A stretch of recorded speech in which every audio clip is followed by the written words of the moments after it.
Okay, so beautiful. I'm so excited to see you all here to activate our medicine together. So, my intention with this session is really for you to, tap into what is your unique medicine and what is the blockages holding you back from really sharing your unique, authentic voice and medicine with this world. And hopefully, with the medicine of breathwork, help to release some of those blocks. So it will be around 3 hours together, and we'll just flow and we'll have some breaks and we'll do some breakout rooms, sharings, and we'll just see. Well, I will talk about some herbs, I will talk about some sacred business, and this is really just a taste as well of my Wild Bloom program that starts 22nd of September. So I'm just mixing all of these different medicines together for you to just take whatever resonates with you and leave the rest. So hopefully you will just leave feeling super inspired. So we'll talk about some herbs, we'll experience breath work, and we'll talk about some sacred business. And I love this book. It's called The Four Agreements. I don't know if anyone has read it. But in that, it's like four agreements how we can live like a happier life. And one of them, and I just love it so much, is like always do your best. And that goes in all of the circles and all of the work that I do. So if you feel like the best you can do is to lay down and have your camera off, then that is completely welcome. And if your best is that you really want to engage and share and be really involved in our co-creation tonight, then please do so. But there's no judgment, just like be exactly with what is in this moment, because I know we're coming in with different energies, and everything is really, really welcome in this space. So yeah, let's see where to start. Maybe I can start a little bit just to share about myself and my journey that led me here, which has been a long one and pretty intense. But I come from a background in fast fashion where I was for almost 20 years, and I was really good at being in my masculine. I was a doer. I got shit done very fast and very efficiently. I was also an expert at numbing my body. So I didn't listen to my body's signals. I didn't listen to my cycle. I was just going to the same CrossFit class or running, and I was eating my green juices and salads, and I was just working as many hours every day of the month, and I did not listen to my body at all. And around like 12 years now, I had my first like panic attack and crash, and I was living in Shanghai, like a crazy city, a lot of stimulants going on with light and sound and all the things. So that was like my really big like first awakening, where I was guided to therapy, where this man was really connecting me back to my breath. And it was such an awakening. I was like, wow, I can like cure my anxiety with my own breath. Like, why has no one ever taught me this before? Like, I don't need medication. I can just like breathe in a specific way, and that will cure, like, calm my anxiety. So that was like my first connection with my breath. And then many years later, I moved to LA, and there I got in contact with this breathwork technique that we will do later tonight, which is a more like active breathing technique, but just such a powerful medicine to help us reprogram all of this programming, because we're super programmed. We just are born into this world, and from as soon as we're born into this world, we're just programmed by our parents, by kindergarten, by teacher, by news, by movies, by music, by everything. So with breathwork, I feel it was like the first time I could start to like reprogram, unprogram, unlearn everything that has been programmed to me, and really come back to my own truth, my own wise woman. Like, what am I here to share? Like, I've been like, especially growing up in Sweden, it's like, don't be too much, just be enough, and don't be like, there's so many like hidden rules. But anyway, the breath was really just like helping me to tap into my inner wise woman and my own medicine. And I was like, wow, I have so much medicine inside of me and so much to share. But then came the scary point of like, oh my God, how am I going to dare to share this? What if no one listens? So what if I'm not good enough? And all of this like monkey mind, like what ifs, what ifs, what ifs. So it's been a long journey to really heal my throat chakra, open up my throat chakra, dare to speak, dare to sing, dare to do all of these things that I know and I knew deep in my body I was here to share, but I had so many blockages. And what I realized on my journey is like, wow, if I could overcome all of those blockages, anyone can do it, because I was a super blocked person and I had a lot of issues with all sorts of things. So anyway, then I was guided into herbalism school when I was also living in LA, and it was just like 30 witches, wise women from all different backgrounds, ages, cultures, sitting under this oak in Malibu, and we were drinking different herbs together, and we didn't know what it was. And then we all shared like what came up, and it was so similar what all of us shared. We saw similar spirits, similar colors, similar.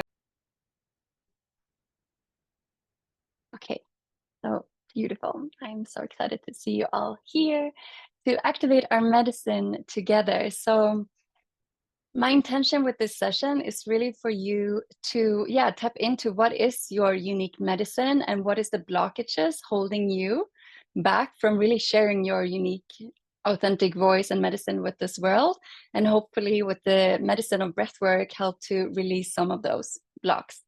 So it will be around 3 hours together, and we'll just flow, and we'll have some breaks, and we'll do some breakout rooms, sharings, and yeah, we'll just see. Well, I will talk about some herbs, I will talk about some sacred business, and this is really just a taste as well of my Wild Bloom program that starts 22nd of September. So I'm just mixing all of these different medicines together for you to just take whatever resonates with you and leave the rest. So hopefully you will just leave feeling super inspired. So we'll talk about some herbs, we'll experience breath work, and we'll talk about some sacred business. And I love this book. It's called The Four Agreements. I don't know if anyone has read it. Um, but in that, it's like four agreements how we can live like a happier life. And one of them, and I just love it so much, is like always do your best. And that goes in all of the circles and all of the work that I do. So if you feel like the best you can do is to lay down and have your camera off, then that is completely welcome. And if your best is that you really want to engage and share and be really involved in our co-creation tonight, then please do so. But there's no judgment, just like be exactly with what is in this moment, because I know we're coming in with different energies, and everything is really, really welcome in this space. So yeah, let's see where to start. Maybe I can start a little bit just to share about myself and my journey that led me here, which has been a long one and pretty intense. But I come from a background in fast fashion where I was for almost 20 years, and I was really good at being in my masculine. I was a doer. I got shit done very fast and very efficiently. I was also an expert at numbing my body. So I didn't listen to my body's signals. I didn't listen to my cycle. I was just going to the same CrossFit class or running, and I was eating my green juices and salads, and I was just working as many hours every day of the month, and I did not listen to my body at all. And around like 12 years now, I had my first like panic attack and crash, and I was living in Shanghai, like a crazy city, a lot of stimulants going on with light and sound and all the things. So that was like my really big like first awakening, where I was guided to therapy, where this man was really connecting me back to my breath. And it was such an awakening. I was like, wow, I can like cure my anxiety with my own breath. Like, why has no one ever taught me this before? Like, I don't need medication. I can just like breathe in a specific way, and that will cure, like, calm my anxiety. So that was like my first connection with my breath. And then many years later, I moved to LA, and there I got in contact with this breathwork technique that we will do later tonight, which is a more like active breathing technique, but just such a powerful medicine to help us reprogram all of this programming, because we're super programmed. We just are born into this world, and from as soon as we're born into this world, we're just programmed by our parents, by kindergarten, by teacher, by news, by movies, by music, by everything. So with breathwork, I feel it was like the first time I could start to like reprogram, unprogram, unlearn everything that has been programmed to me, and really come back to my own truth, my own wise woman. Like, what am I here to share? Like, I've been like, especially growing up in Sweden, you know, it's like, don't be too much, just be enough, and don't be like, you know, there's so many like hidden rules. But anyway, the breath was really just like helping me to tap into my inner wise woman and my own medicine. And I was like, wow, I have so much medicine inside of me and so much to share. But then came the scary point of like, oh my God, how am I going to dare to share this? What if no one listens? So what if I'm not good enough? And all of this like monkey mind, like what ifs, what ifs, what ifs. So it's been a long journey to really heal my throat chakra, open up my throat chakra, dare to speak, dare to sing, dare to do all of these things that I know and I knew deep in my body I was here to share, but I had so many blockages. And what I realized on my journey is like, wow, if I could overcome all of those blockages, anyone can do it, because I was a super blocked person and I had a lot of issues with all sorts of things. So anyway, then I was guided into herbalism school when I was also living in LA, and it was just like 30 witches wise women from all different backgrounds, ages, cultures, sitting under this oak in Malibu, and we were drinking different herbs together, and we didn't know what it was. And then we all shared like what came up, and it was so similar what all of us shared. We saw similar spirits, similar colors, similar grandfather energy, and so on. And that's when I realized, like, wow, we already have this inside of us. This is like in our DNA. And what the herbs do is they help us remember. They help us remember who we are and where we come from. So anyway, it's been it's a big journey. I have so much to share about it, but I'm just so passionate to now when I have all of these tools, these medicines, like the herbs, like the breath, like the embodiment, somatic practices, and also a lot of business, because I come from a long business background, and I feel like that's so important too, because many people take a lot of trainings in energy work and whatnot, but then you're like, oh my God, how am I supposed to start my business now? And how am I going to make money doing this? And can I charge for my work? And then all of those things comes in. So for me, it's really important to like mix all words, mix the spiritual, mix the energetics, but also to blend in the business so we can actually make a living, do it. So that's a little bit about how I ended up here. And I felt so lonely on my own healing journey. I didn't have a coach, I didn't have a mentor, I didn't have really a good community. I had different communities I was like dropping in and out of, but I didn't feel like I truly belonged anywhere. So what I've realized on my journey is that my why, my purpose, why I came to this earth is to gather us in circles like this and in person, and to just help activate each other, help to remember our own medicine, and to just come together to share like exactly who we are, like share songs, share a prayer, share a poem, like share whatever, and to just feel like we're not alone. Because so many of us I know feel super alone, and we feel like the outcasts in our family or at our workplace, or maybe we're outgrowing our old friendships and so on. So to just create these spaces where we can just come and receive and remember, it's really truly my passion and my purpose and one of my whys. And we'll talk more about our whys later, because they're so important, especially running a business, to remember why are we doing this, because sometimes maybe our business is not running smoothly. Maybe no one is coming to our offerings, and then it's easy to give up. But if we're really in tune with, oh, actually, I know why I'm doing this, then it's easier to come back and to tweak your offerings and so on. So anyways, that's a little bit about me and my journey. I could go on forever, but I would also just love to hear from you and like, yeah, what is your intention with coming here? Like, is there something that you feel inside of you that you have that you want to activate, but something is like holding you back, basically? Is that maybe the fear of like speaking up or being judged or whatever it may be? So yeah, you can either write in the chat, or if anyone wants to unmute yourself and just share briefly, I would love to hear from you.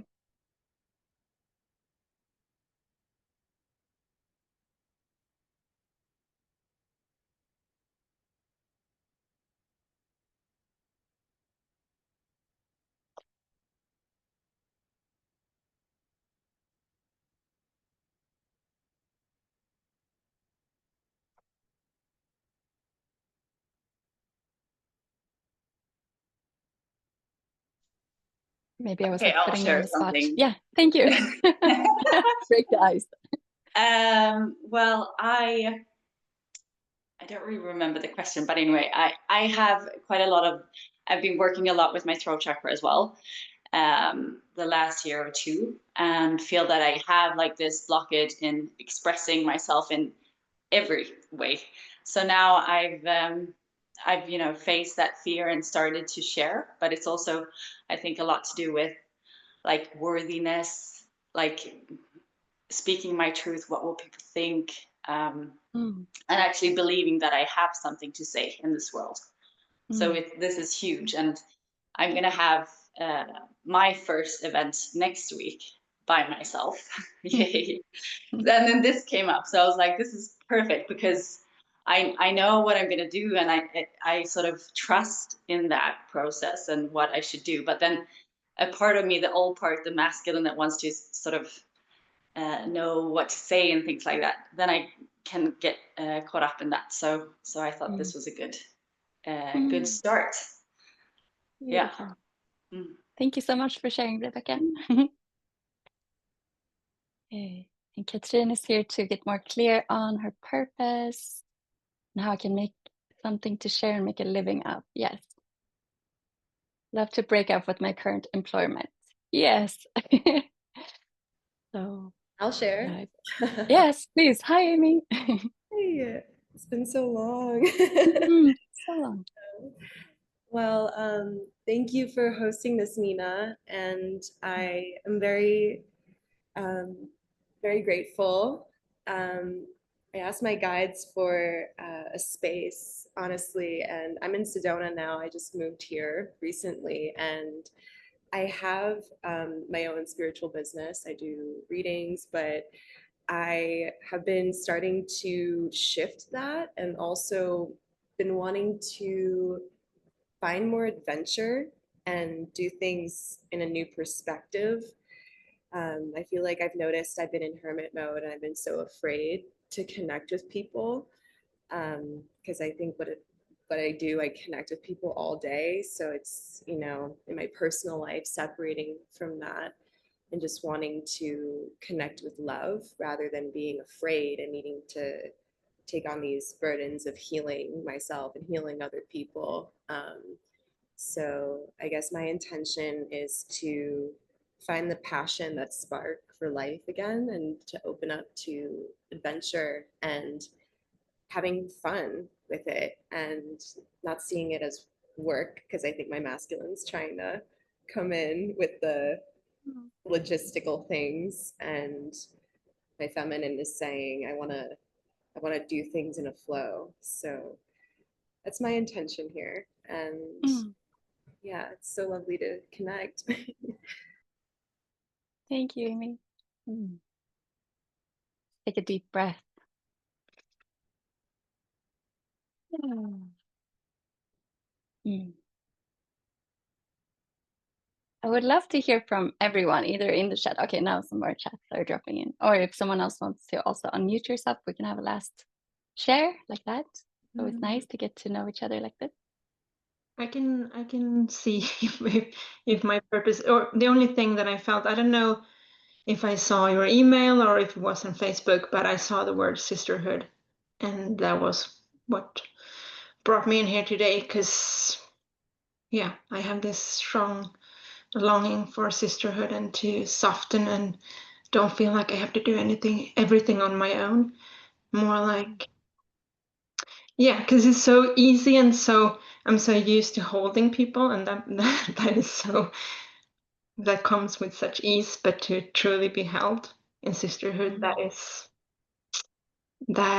I love to be better at and do that even more. So I think my intention is just to soften and just go with the flow today.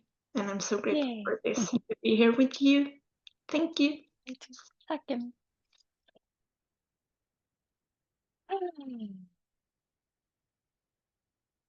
So Helene is saying that she's reached a point in her life where the old doesn't work anymore, need to detox a lot of things and find a new way of life. Yes, beautiful. Dean is scared of being seen and visible and have blocks around being worthy of having something to share. And Fia run her business for 10 years, which is wonderful, but honestly, it's not flowing smoothly. I feel like there's more to be shared and I need to figure out how to reach all the beautiful souls I'm here to share with. Okay, you're all in the right place. Great. So I feel like I'm so resonating with, fascinated about yeah. all I like to connect to this with the sisterhood because I've never had a sisterhood in any way. And I'm so fascinated that women so much younger than me are so much wiser. And that I like to have this wisdom with me.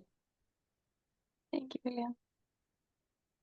I feel this so many times too, because for like most of my, or up until at least like 10 years ago, I was this like party fashion queen running around all over the world looking for the next party and the next like designer shoes or whatever. And I'm like, oh, and now I make, like, on my journey, I meet so many amazing people who are like in their early 20s and also feel like, oh my God, what if I knew this world existed when I was 20? But at the same time, then I wouldn't have experienced everything that I have experienced, which now put me in this place.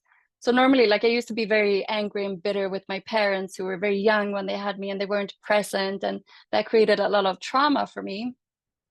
At the same time, if I didn't go through all of that trauma, I probably would not have this drive to do what I'm doing today, because I'm looking at my younger brothers and sisters who grew up with older parents that was more secure, they had more money, and it's just like not my life, the life that they're living. So I can also say, how can we turn, like, we just have to trust that we're finding our path exactly when it's meant to be. Somehow I just wanted to have that said, because it's so easy also to be so hard on ourselves, like, I should have started this earlier and I should have taken that training, I should have started my business 10 years ago and so on. But I really believe in divine timing, and that, yeah, everything has its time and its place. But yes, I hear you.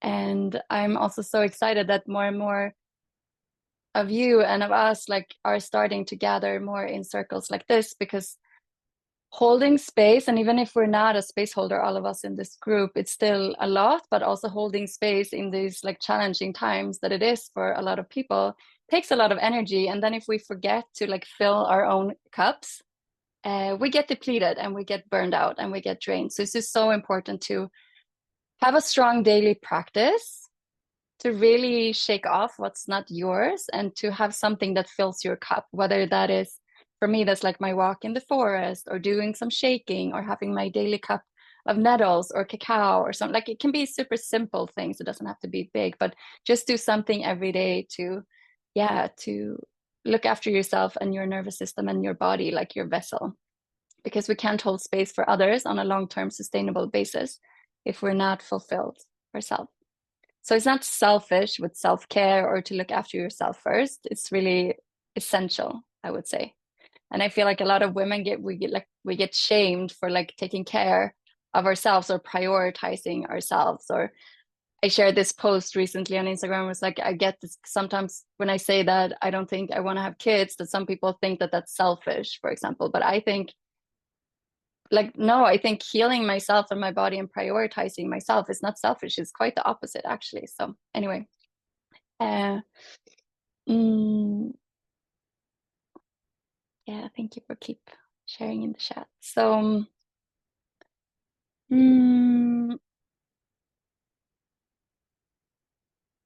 let's tune into what wants to come. So I hear a lot of us have some sort of blockage around our throat. And I believe many times this comes from our past lives, where I believe anyway that I was like hung from a tree because I was a wise woman or a witch or whatever you want to call it. And it makes so much sense because I'm terrified of climbing in trees, and I've had like chronic neck pain since I was really, really young. So it's like, whether you want to believe that or not, but I truly feel like a lot of this silencing comes from past lifetimes, but maybe also in this lifetime, if maybe you took up a lot of space when you were younger and someone told you to be quiet or not take up so much space. And I've been sharing this story a lot too, so it's getting old, but like when I was younger, I loved singing. And then someone told me I couldn't sing. I think it was a teacher or someone in the choir or something that put me on the back row.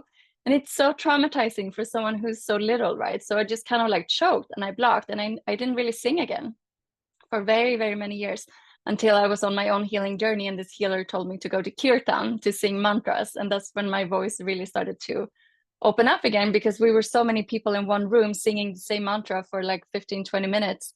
And no one could hear my voice. I could just basically scream and no one would hear me. So it was so powerful. And singing these mantras as well, we activate different parts with our tongue in our mouth. So it's like breath work, but it's also such a bliss. Like, we just get really high doing it. So that became one of my really, really amazing practices that I do to activate my voice. But something else that I love doing is toning. I don't know if you have done this before. You can do it in many different ways. But what I figured we don't have to do it for as long as I normally do it, but we will close our eyes, and it's kind of like a meditation. So we will go through each chakra. So when we do the first sound for the root chakra, it's you can say, you can do it after me. It's like, and this doesn't have to sound pretty or anything. This is just, we're just making sounds and no one's going to hear you. You're just going to hear me. So it's probably going to be a little bit awkward, but the like the mantra for the root chakra is ooh. So we can just do one together so you can feel it. So you can place your hands on your roots all the way at the bottom of your spine. And we just do one ooh together. It sounds like this. Ooh.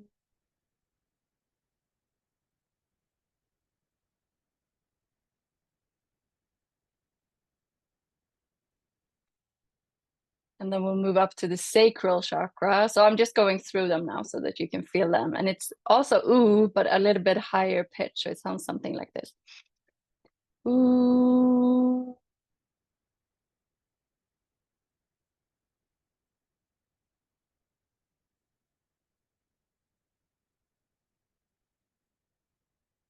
Then we're moving up to the solar plexus, our confidence centers, the center of our passion and purpose. And you can just place your fingers there and we do O, like OH. Ooh.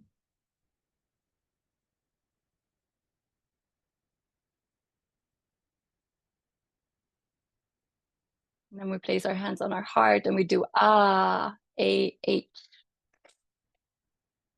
Ah.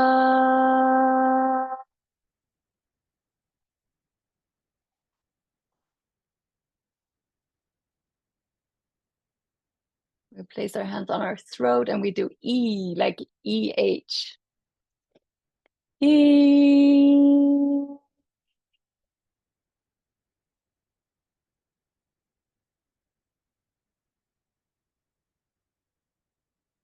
Then you place your hand on your third eye, the space between your eyebrows, and we do a E. E.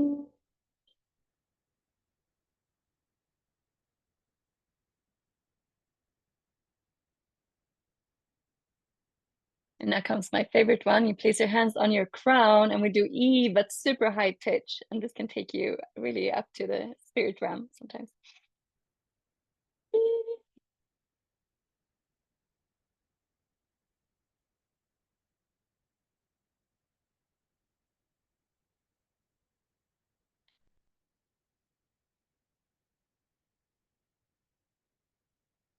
Beautiful. So that's what we will do, but we will do it 3 times on each chakra. And I will also guide you to visualize a color and just notice whatever is moving in you. Maybe some chakras feel super tense and like no sound is coming up or it gets like stuck in your throat. And then you know that that is an energy center in your body that might need some extra love, some extra balancing and so on. And we'll talk later about what we can do to balance them. Okay? Are you excited? Great. So, I mean, the intention with this is kind of like a weird practice. And sometimes when I do it myself, I do it for 10 rounds and I get kind of bored sometimes. But just to have in mind, like why we're doing this is to really help us open up our voice and to balance our energy centers so our energy can flow more clear through our bodies, because many times it gets stuck in our throat or maybe in our confidence center and so on. And we want the energy to be able to flow up and down from Mother Earth up to the heavens and then down again. So I feel like it's also important that we understand why we do certain things, that is not just like made up stuff, but this really actually works. So I just want to give you this practice, and then if you like it, you can bring it back in your daily practice and do it maybe 10 rounds each. So closing your eyes and placing your hand on your root chakra, which is at the bottom of your spine. It's really the chakra that connects us to Mother Earth, connects us to our ancestors. It really has to do with our grounding, stability, feeling safe, safe in our bodies, safe in our lives. And many times we feel unbalanced here because maybe we didn't feel safe as children, or maybe didn't feel safe in a past life, or maybe we don't feel safe now in our homes or at our workplace or in certain relationships. So this can create an imbalance, which means the energy gets stuck here and it won't flow up to the rest of the body. So when we are now closing our eyes and doing the ooh sound, we are imagining that this energy center is opening up So here we go. Deep inhale. Ooh.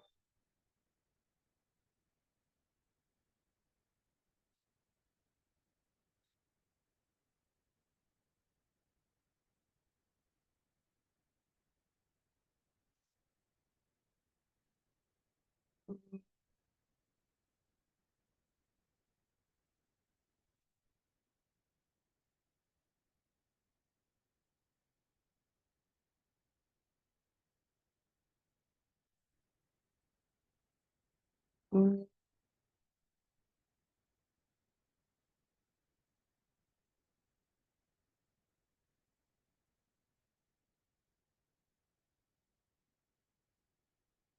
Beautiful. Placing your hand on your sacral chakra, around your womb space, around your belly button, your energy center for sexual and creative energy and for our emotions. And when we have healthy waters in our body, our emotions are flowing freely. So we're just imagining healthy water, envisioning healthy waters in our body as we do ooh, ooh.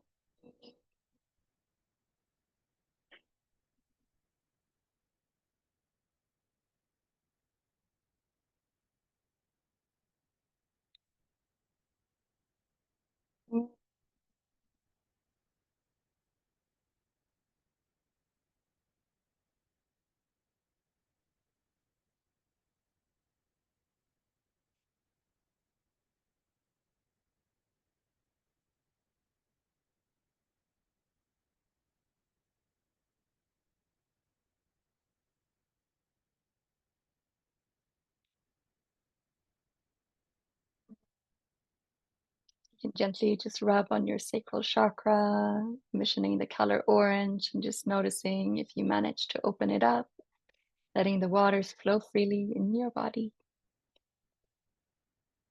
And we're moving up to our solar plexus, envisioning this inner radiant sun, our passion, our purpose, our why. Like, why did your soul choose to come to this earth in this very interesting time and place? I'm sure it's because you signed up to a very specific mission that you might have forgotten when you came here. So just tuning into that as we're doing oh 3 times. Oh.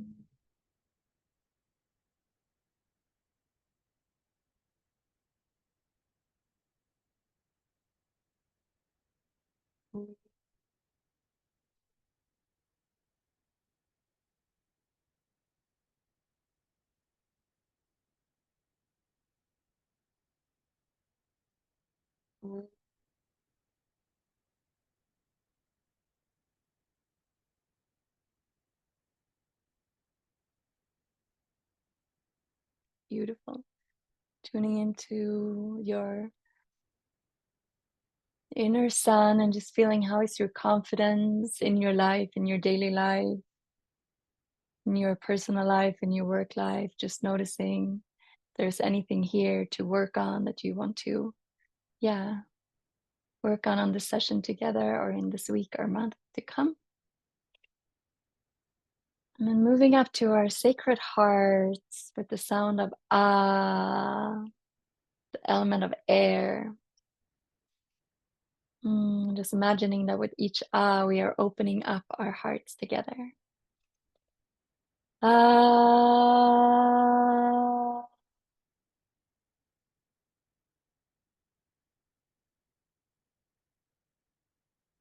Noticing if you can soften with each sound we make. Ah.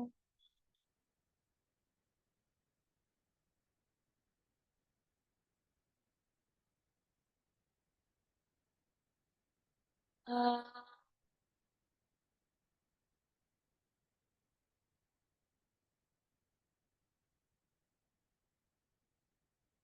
Maybe thinking about something that you are grateful for in this moment, maybe something that happened today, or maybe something that you already are, something that you already have in your life, and just letting this vibration of gratitude circle in every cell of your body. So we move up to our throats, placing your hands on your throat, and we do E. In.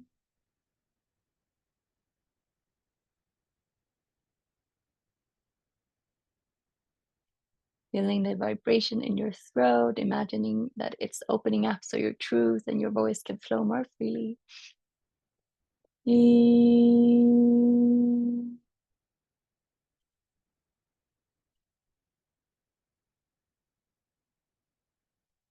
One last time. In.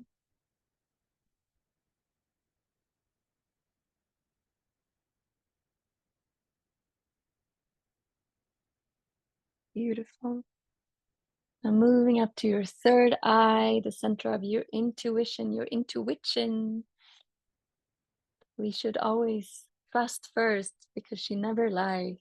So you feel like this is clogged and a little bit like someone pulled a curtain in front of your intuition that it's hard for you to trust it, then just massage your third eye gently as we do E.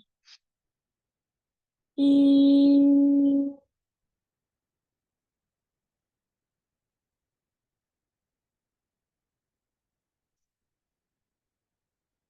E.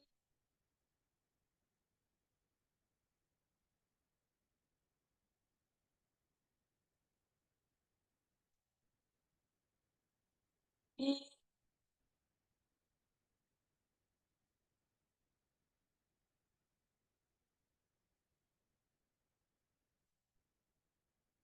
Just noticing if any message is coming through for you now from your intuition. Is it something that she's been trying to tell you, but you haven't listened because maybe your logical mind is taking over or your monkey mind is taking over? Just listening if any message wants to come through. How can you listen just a little bit more to your intuition already today and trust her?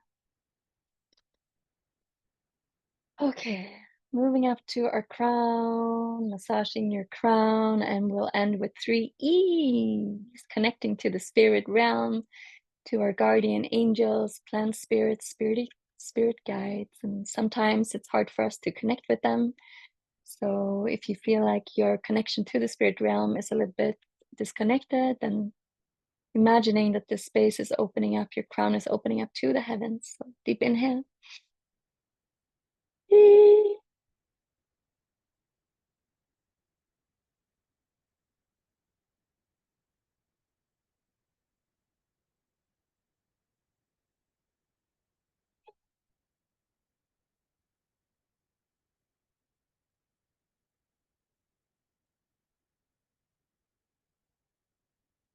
Last time.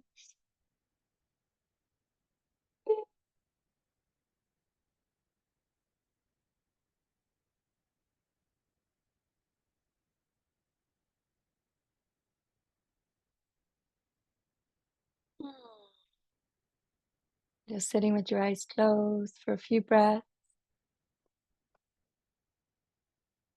Tuning into what the medicine was for you with this practice. Did any messages come up? Where did it feel open and easeful? And where did it feel maybe a little bit more blocked and stuck?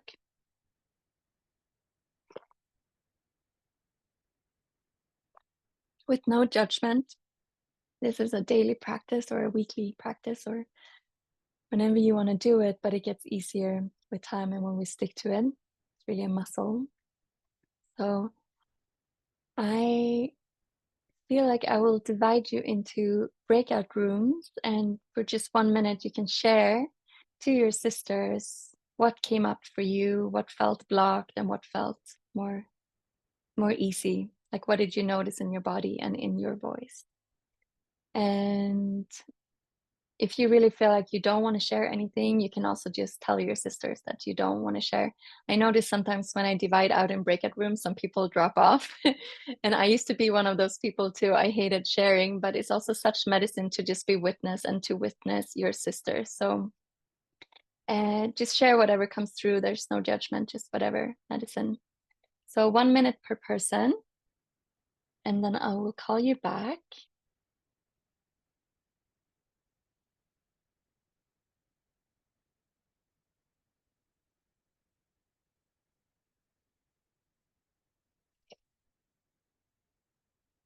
You have to accept the room, and I'll see you back here in about 3 minutes.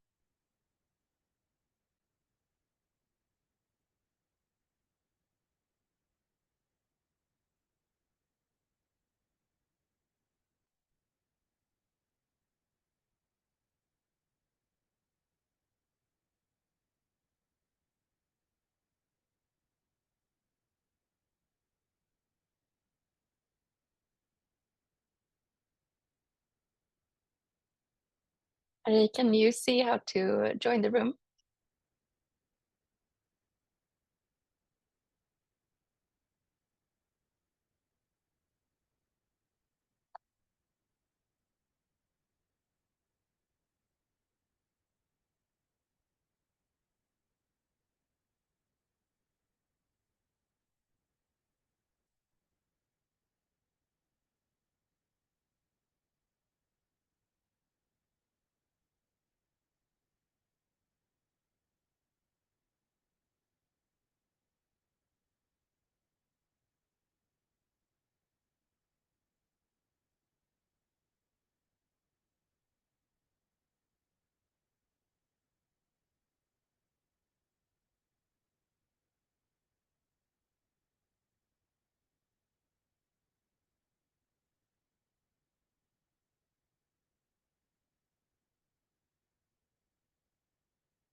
Mhm.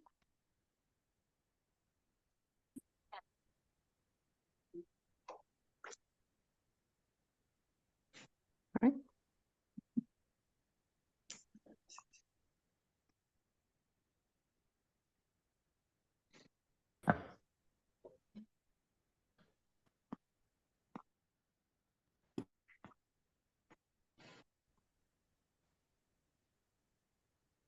Hey, welcome back, everyone. Does anyone want to share in the big group anything that you felt just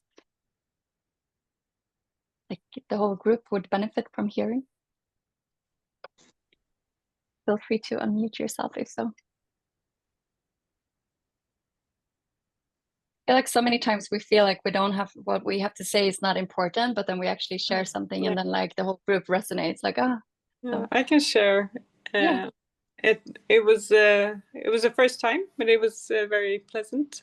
And I didn't really understand if it was meant to be the long tuning or just like short sound. But I did the sound for a longer time, and it felt like a vibration in the body. So it was nice doing it with longer tuning of the whole. Yeah. And I think with some practice it could be really activating. So it felt really nice. For sure. Thank you for sharing. Yeah, it's like for as long as you can. I feel like, yeah, just do it for as long as you can. So this is not like you have to do it short or long. I just do it kind of my way. I also have this instrument that I use normally when I tune myself. It's called a Shruti box. I don't know if you've seen it before, but it's amazing. I can play it later so you can hear, but it's like this droning sound. So it's really beautiful if you feel like you really want to have some help to activate your voice. Maybe I can put it on so you can hear.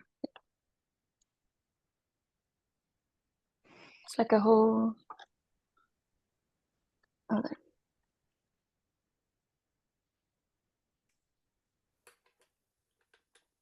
It sounds like this.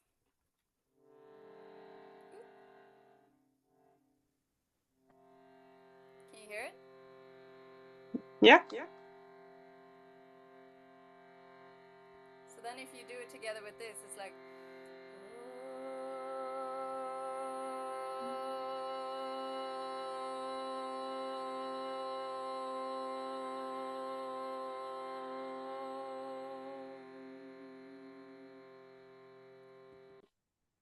feel like it's way easier for me to have a really long sound if I have like an instrument to help me. If I just do it without, I feel like it normally gets shorter. So yeah, just do it for as long as you can. And anyone else wants to share anything before we move on? I can share. It felt really good. It was the first time I ever tried it.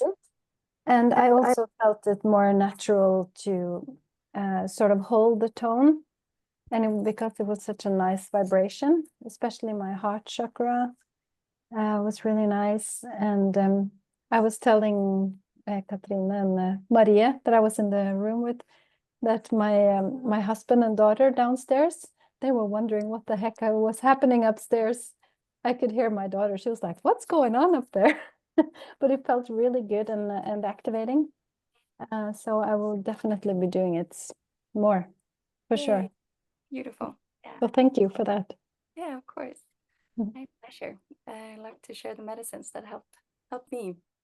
So, and I also love in this work that we are doing, and especially later when we lay down and do the breath work, like children and animals and all sorts of, just everyone wants to come and kind of be in the space. It's so cool to see when I'm like sitting and holding space, and the dogs and the cats and everyone is like drawn to this energy when I think when we are in the parasympathetic nervous system as well. So yeah, bring this practice with you if it resonated, and even if it feels challenging. Like for me, I'm a very earthy person. Like all of my elements are basically in earth, and I am the happiest in the forest, and I feel super grounded and rooted. And it's more hard for me to like connect with the upper chakra sometimes. So for me, it's like I can do my ooh for hours, but when it comes to the E, it's just like, it's more like choppy. So that's also like a sign, right? Okay, well then I know I need to work more, or not need to, but yeah, this is where I have like more work to do than I feel that I do in my root chakra. So just take it all as just little signs and nudges, and yeah, see where you have more potential without judging yourself because maybe it doesn't sound perfect or whatever, and also what is even perfect. I like one thing that really helped me on my own voice journey was that I've been sitting with a lot of shamans and medicine women and teachers from all sorts of backgrounds, and a lot of them are amazing musicians, but some of them have voices that are kind of like, like not like, it's not Beyonce voices, let's say, but it's been like the most healing voices for me sitting in ceremony with these voices. And then I realized, oh, it's just a vibration, and then we're all going to resonate with different vibrations. And we don't need to have the most perfect pop star voice for it to touch hearts. Like when we sing from our heart and when we share from our heart, like that will resonate with our people.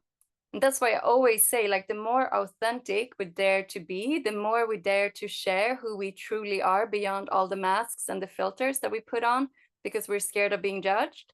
The more we dare to take those off, which is nice to hold hands of sisters and brothers doing so, right? Like it's scary to do it all by yourself. But the more you do that, the more your people will find you. Because if you are not 100% authentic, that 100% right people for you will not find you.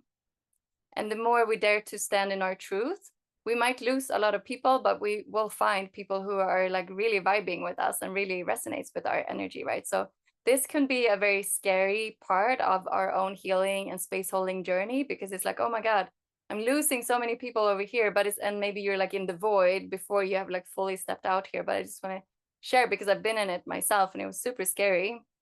But it's completely doable. And I know that the more I stand in my truth and share stuff that might be vulnerable for me, it might be scary for me, but the more I do that, people are like, oh my God, thank you so much for sharing. That so resonated with me. And yeah, so I just feel like that is also our work as light workers, as healers, as medicine women, to just dare to be those people that dare to share our truth, because our truth is helping so many people. Because there's so many people out there resonating, and they're feeling like they're the loneliest people in the world. So yeah, with that said, let's move on. We'll share a little presentation about my dear herbs. Or actually, I would want to hear first, what is your experience with working with herbal medicine? put on gallery view, and then you can just raise your hand if you feel like you have a lot of experience working with plants. Okay. And I know. That was the wrong.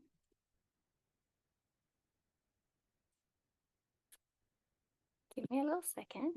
I can maybe. Yeah, share. If you have anything to share, please do. Can you hear me? My connection was. It's a little bit wobbly. Yeah. Okay. Yeah, I think I'm the furthest away from the Wi-Fi. Yeah, so I work with herbal remedies mostly in just for my family and my social circle, but I want to expand it in the future. I've been growing since a few years, yeah, for the family purpose, and just learning a lot over the years, and just astonished how many plants there are just around us that have amazing benefits and healing properties. So I'm right now just in the how do you say, like, just learning a lot and practicing. Thank you so much for sharing. Anyone else wants to share? What's your plant journey? Share a little. Mhm. Yeah, so I spend each summer living in a Viking museum. It's like an open air museum where we're volunteers and we live there for a month. And there's a bunch of us that in the last couple of years have gotten really interested in the historical and contemporary use of like plants in nature. So we've been kind of like dabbling both in how plants were used like historically and kind of experimenting with kind of our own remedies on stuff that is local to where the village is. So it's been a bit of a very like early stages, but a bit of a fun learning community. Amazing. Thank you. Yeah, so I feel like when I was a child, my favorite thing was like, my mom was, like I said, she was like super young when she had me, and she was just working and being busy all summer. So she would drop me up at my grandma's country house. And there I would hang out with my grandma, and we would pick all the herbs and the plants and everything. And I just loved it. It's like some of my happiest childhood memories. But then I kind of forgot about the plants because I wanted to be a cool teenager. And then I just, started to working in corporate. And I was just super disconnected from nature, both my own nature, my own cycles. Like I said, I was just like in my summer mode, or thought I was in my summer mode. So I was just kept pushing my body even when it needed rest, like living off triple espressos and numbing my body in the weekends. So anyways, I've been pretty disconnected from nature for a big part of my life. And how it like came back to me, it's so funny, but like I just had this extreme calling of moving to LA. And it took me years of like trying to get this visa. I was struggling so hard, and it was like failure after failure after failure. And I didn't give up. And everyone around me was like, Nina, you have to stop now. Like, it's not meant for you. And I was like, I am going.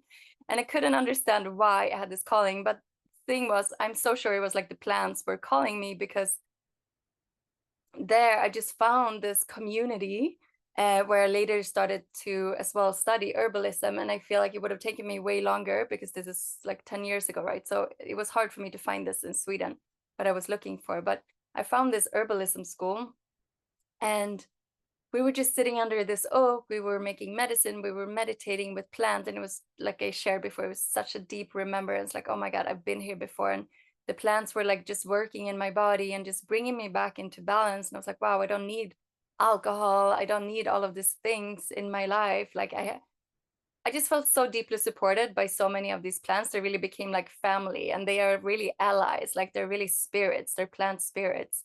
And some of them are going to resonate more with us and some are not. And some might come back like years later that you didn't really resonate with before. But they have very, very strong spirits, these deer plants. And many of them grow in our garden outside of us. And some I work with are more exotic and comes from, different cultures. And I also live in Guatemala in the winter. So a lot of them as well comes from there. But it's so fascinating how the plants are always communicating with us, and they communicate in different ways. So One of them could be that you're actually sitting and meditating and drinking a plant, which is what we do in Wild Bloom. My journey is like every month I share about like 10, 15, sometimes 20 plants, and whichever one your intuition tells you to work with, you choose that and you drink that every day for 30 days.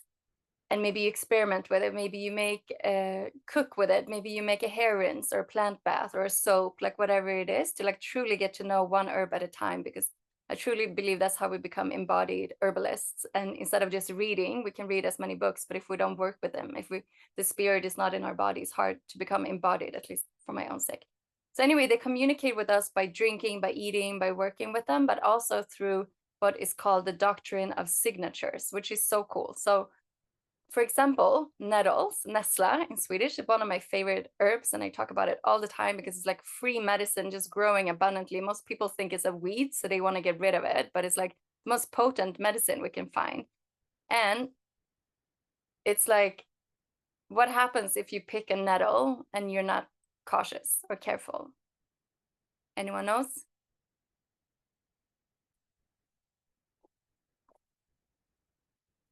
It stings.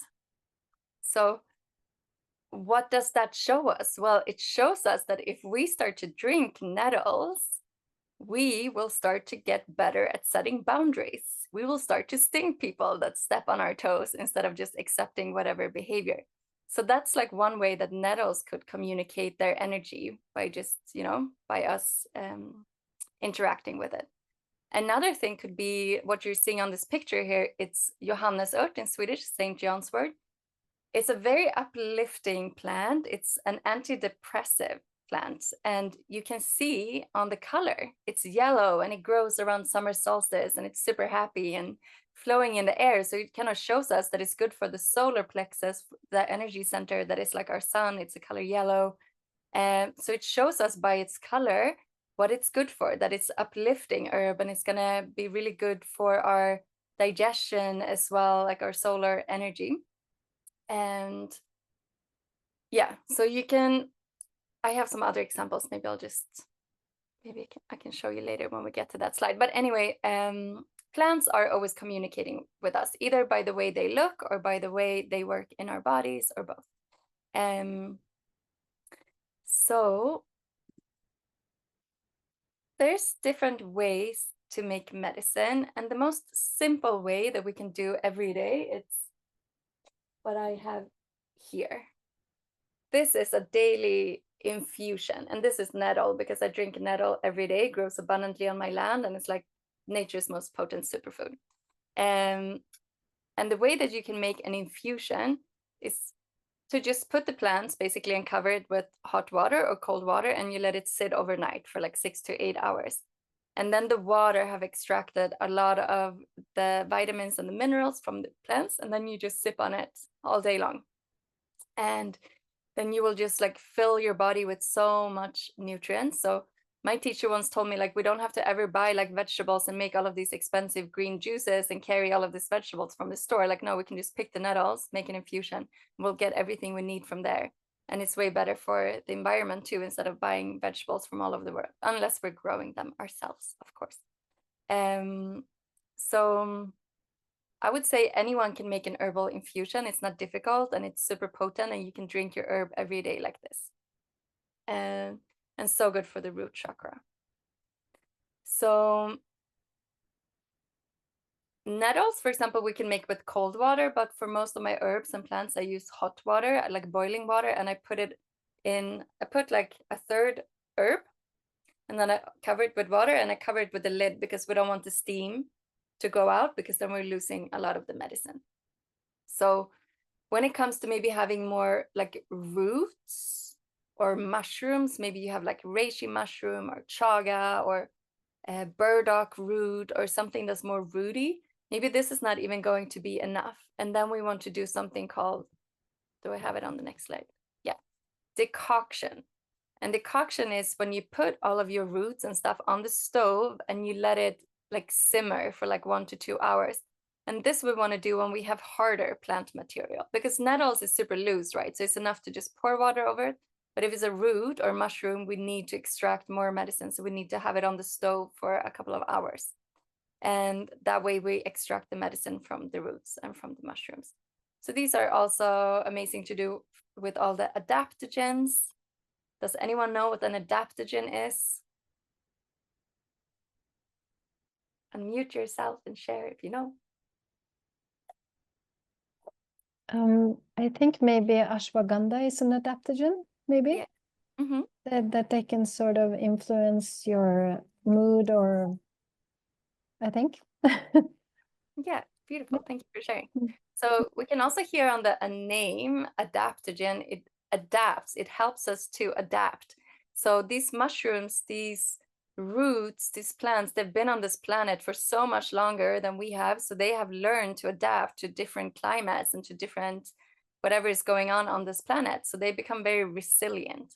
So therefore, when we eat them or drink them, they help our bodies adapt to stressors. So and they're amazing different kinds of adaptogens. Some of them give us energy, some of them grounds us and like helps us sleep better. Some of them, like ashwagandha, it's called in the Ayurvedic medicine, like what is it? Like the herb of the man with 1,000 wives, because it's said to give men such stamina that they could actually have 1,000 wives. And then there's like the female version, which is a root from the asparagus family called shatavari, and it's said to be the woman with 1,000 husbands. So if you feel like you want to have stamina and a lot of sex drive and libido, and it's also great for menopause and premenopause when we're dry, when our tissues are dry, or if you just feel dry and depleted, then shatavari is amazing. But anyway, so there's so many of them. I don't have time to go into all of them in this session, but adaptogens are really there to help us adapt to stress. So let's say you want energy, then a triple espresso will give you energy, but it will also most likely give you a crash straight after. So adaptogens, they're not a quick fix. They don't give you a peak, but over time, if you drink them every day, they will help you sleep better so that you wake up feeling more rested and will have more sustainable energy. Like it's a long-term medicine to help your body adapt to all life stressors, which is constant, right? It's like toxins everywhere, and it's constant notifications and news and people and emails and like, so it's good to have a strong strong response to all of the stressors coming at us. And then there's another way to make medicine, which is called to make a tincture. And this is amazing for, let's say that you have an acute condition, and instead of going to take an antibiotic or some other pill from the Western pharmaceutical industry, then we can make our own tinctures to really build our own apothecary, so that we can just go to our cabinet and look, what have I already done from the herbs that grew in my garden? And then we can at least always start with taking our own medicine. And then if that doesn't work, then maybe we can go to the Western medicine if we feel like we need it. But basically what I want to share is most of the medicine that is available at the pharmacy, that is like the Western medicine, so much of it is actually derived, like it comes from the plants from the beginning. It's just that you can't make money, you can't patent the plants. So in this kind of, not even witch hunt, but when they kind of made the Western medical system, they kind of pushed out the wise women, the women and men who knew how to heal with plants, because it's not profitable. But then they're still like going to the jungle in the Amazon, like what plants can we heal with here? Like, so they're still using whatever the wise women used before, but they're also just taking out the active component, adding a bunch of other chemicals and toxins, and they can patent it and make money. So to say that herbal medicine is like woo-woo and like not scientific is like, yeah, because there's no, like, science is where the money is, and no pharmaceutical company is going to make science on a plant that they can't make money of. It's just like, so that's just a little rabbit hole. So herbal medicine is super potent, and especially I would say it's really, really good for preventative medicine. But also, like, I used to have a lot of UTIs, urinvägsinfektion is Swedish. I just make my own like herbal antibiotic with some herbs that are really, really good for clearing the urinary tract, or maybe I have some belly issues or a headache or whatever it may be. And then you can actually make your own medicines. And it's so empowering to just feel like you're healing yourself with something that you made from nature. I just love that feeling, and it's so empowering. And that's also what we're doing a lot in the Wild Bloom journey. So you can make strong tinctures. I use like 50% alcohol, like very, very strong organic alcohol, because it extracts the most of the medicine. But of course, when you take it, it tastes like crap because it tastes like super strong alcohol. And maybe we don't want that every day. And it's also not good for us to maybe take alcohol on our tissues every day in our mouth. So that's more, I would say, if I have an issue with something, I'll take an alcoholic tincture, but it's not something I do every day. But then you can make glycerin. So there's something called food grade glycerin that's super sweet. It's a vegetable extract, but you can also make soap with glycerin. So there's food grade and there's edible grade. So make sure to get the right one if you're going to make a tincture. And this is alcohol free, so you can give it to your kids. And maybe if someone has alcoholic problem or alcohol problems, maybe you don't want to even take a drop of alcohol because it might trigger something, then glycerin is amazing. And also when making more delicious things, like I make a tincture with cacao and blue lotus, for example, and rose for opening up the heart, and I serve it in some of my ceremonies. So then I want it to taste good, and then I can just do it in glycerin, because it's not like an acute medicine where I need to cure something like an antibiotic, if that makes sense. So you can experiment with using alcohol like vodka, brandy, or whiskey, or making it with glycerin, which is way more sweet. And that's a really good way to make a medicine. And then there's like the kitchen witchery, like we can make vinegar extracts, which is so good for also for our gut. And you can, for example, put nettles in vinegar, or dandelion, muskros in Swedish, or burdock root, or whatever plant we want to use in our kitchen. And then you can either just take a shot of it, or you can make your salad dressing with it, for example. So vinegar really extracts minerals and alkaloids in a way that alcohol can't. So that's also more like daily medicine. That could be really, really good. I make something that's called fire cider. Has anyone made fire cider before? Okay, Diana has. Anyone else? Okay. So fire cider is something that this amazing wise woman, Rosemary Gladstar, kind of came up with. I don't know when, in the 70s maybe.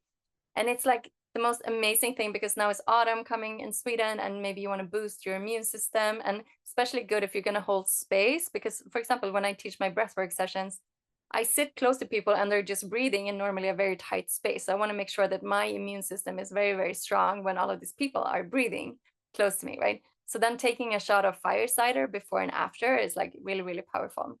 And how I make that is I just take a glass jar like this.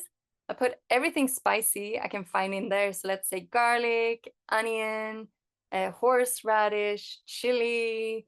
It could also be like lemon, orange, like more sour stuff. Could be herbs like oregano or thyme, or I mean, sky's the limit. But anything that's spicy, or anything that has a lot of vitamin C, for example.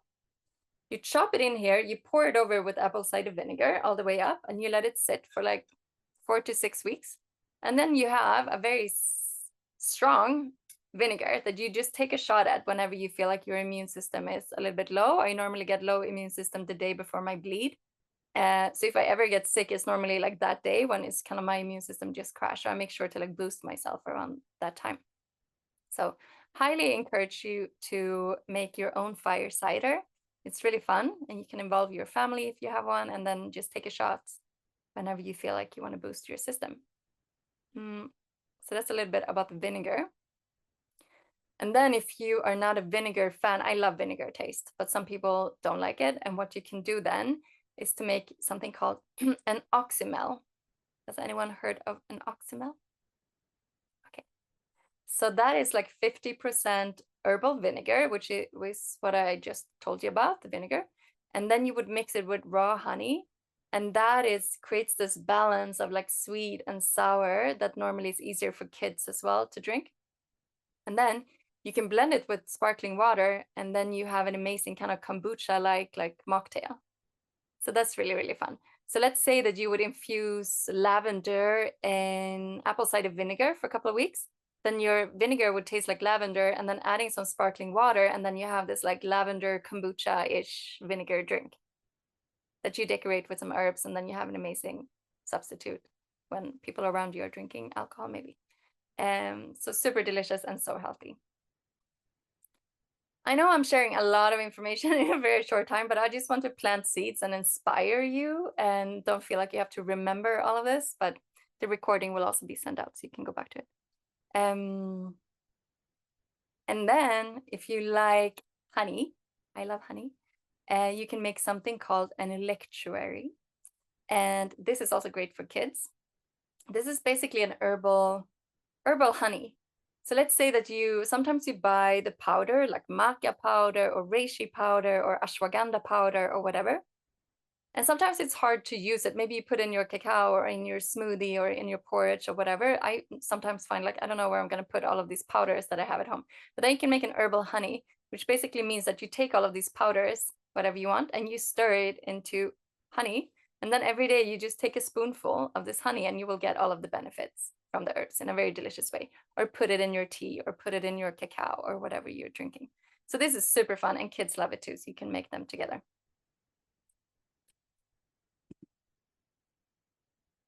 And the sky's the limit. There's so many different medicines we can do, but herbal oils are also amazing. We can make herbal cooking oils, like infusing aromatic herbs in oil, like rosemary, thyme, oregano, sage, whatever we have in our gardens, and then use that for cooking.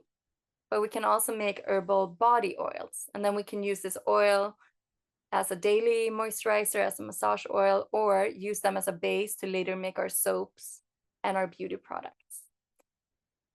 And by making this oil, we're just basically taking the herb that we have and we're topping it up with oil, and we let it sit in a sunny place for like 4 to 6 weeks, and then we strain it, and then we have an amazing oil. So as you can hear, it's actually not that advanced.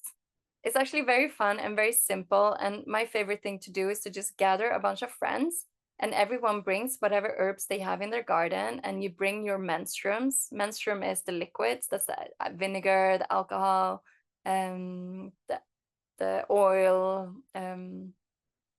yeah, whatever it may be. I think the honey.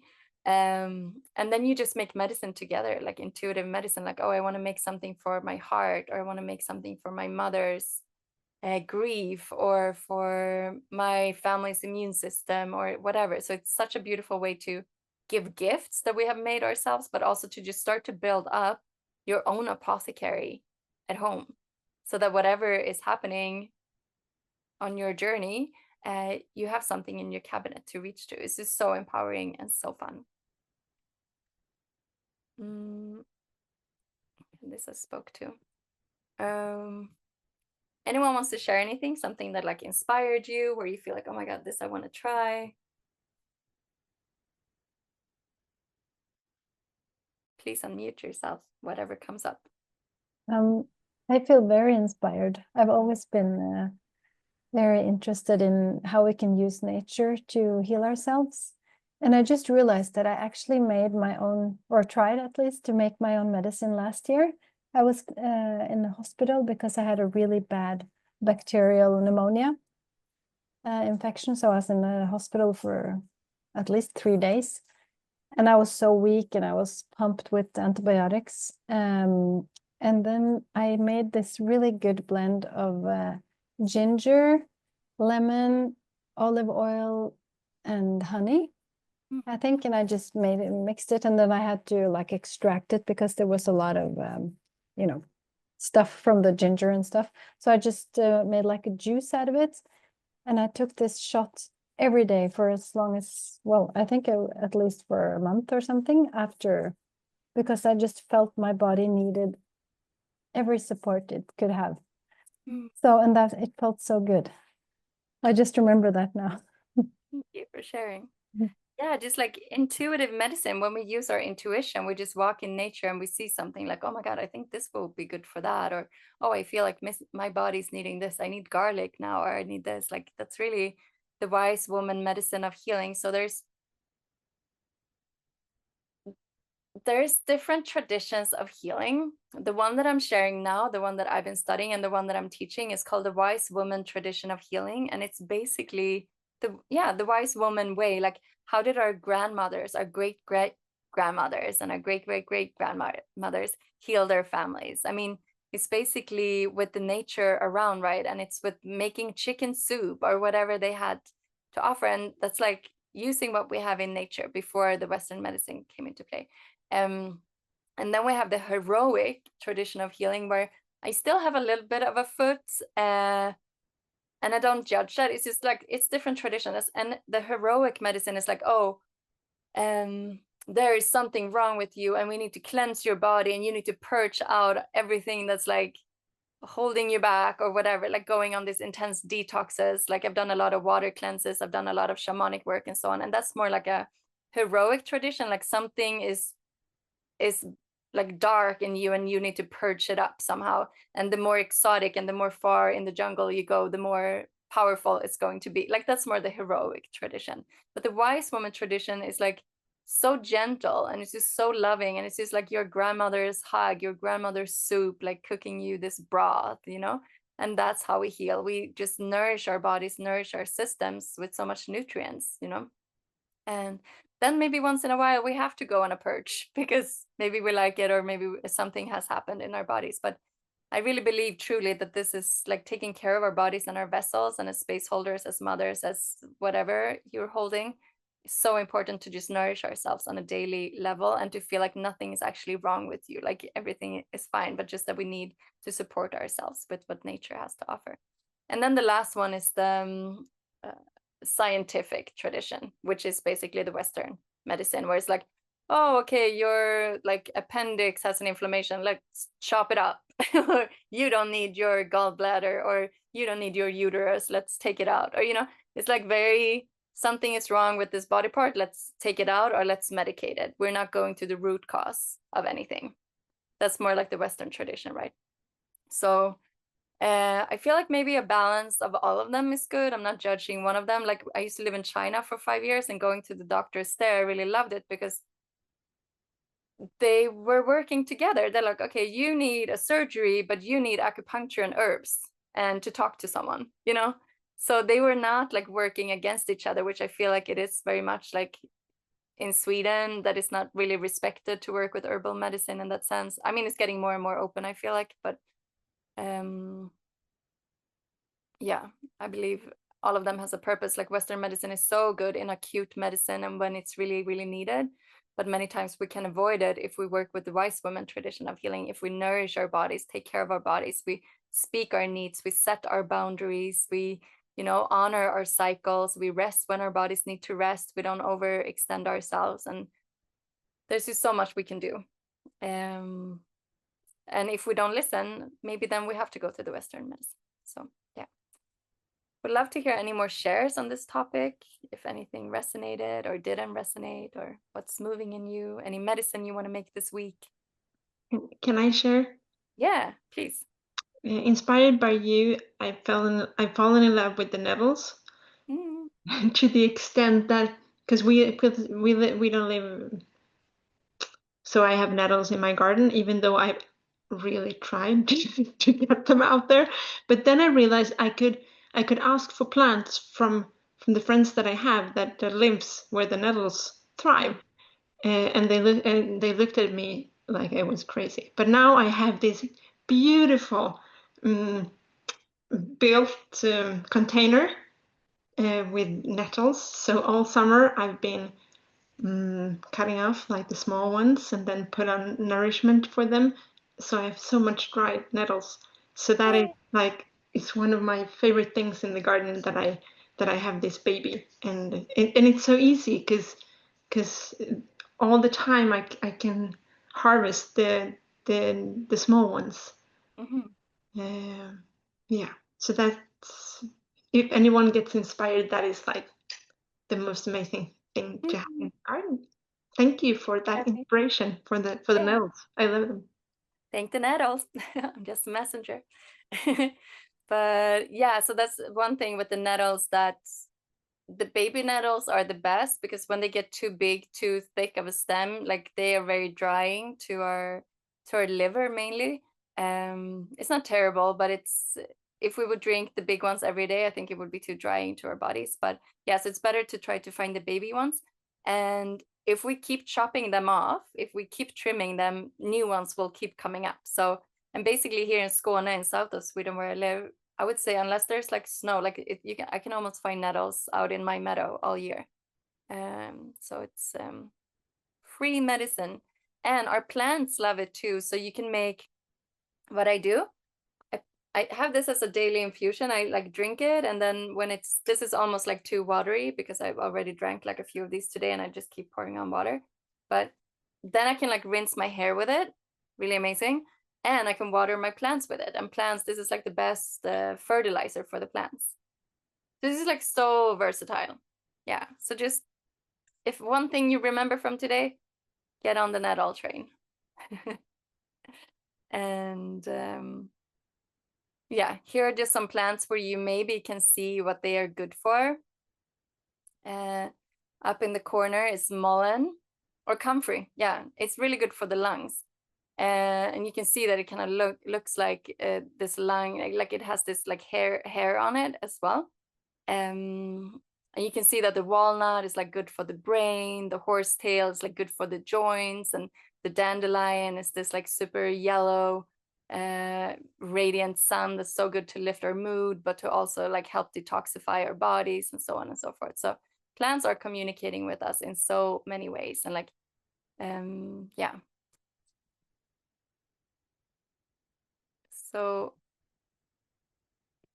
yeah, maybe I'll speak just shortly about the root chakra, because I feel like it's so important. It is the root of it all. And as space holders, so important to be grounded. Like it's hard to hold space for anyone else if we are not nourished and if we are not grounded. So important to nourish yourself before holding space, but also to make sure to do your own breath work or nervous system regulation before showing up and holding space, because your energy will ripple out in the field. So like if your root chakra is underactive, maybe you're feeling anxious or have a lot of fear in your system.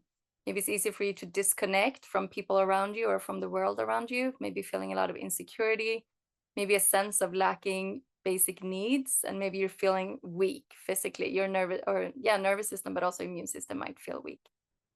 And if it's overactive, if you have too much energy in the root, maybe you're fixating on like material possessions, and it's hard for you to like let go of material possessions, and you're like accumulating things. And also maybe you're like this, it was better before, like inflexible to new ways, you know, like I always think of this like old stubborn man that he was like, it was better before. Yeah, that's kind of like maybe having too much energy in the root chakra, not wanting to accommodate. So yeah, if your root chakra is imbalanced, it will like boost your immune system, your circulation in your body, and can help with like lower back pain and digestive issues. So many times if we have a imbalance here, we can get lower back pain, but also pain in our legs, because our legs are like our roots that goes into Mother Earth. So many times in breath work, for example, we get signs where in the body we have imbalance. So some people may say afterwards, like, oh, my knee started to hurt, or my foot started to hurt, or whatever, and it didn't hurt before. Maybe that is your body like sending a lot of energy to like signal that like something is up in this energy center. At least that's what I believe in energy medicine, that our bodies are always communicating with us. Nothing is random. Like we just don't get pain somewhere because like it is our body trying to signal to us that something is out of balance. So anyways, some ways that we can nourish our root chakra. My favorite way is like connect with the earth, do your earthing. Earthing is walking barefoot, or even better, like if it's sunny here, I lay naked on the earth for like 20 minutes a day is like the best medicine.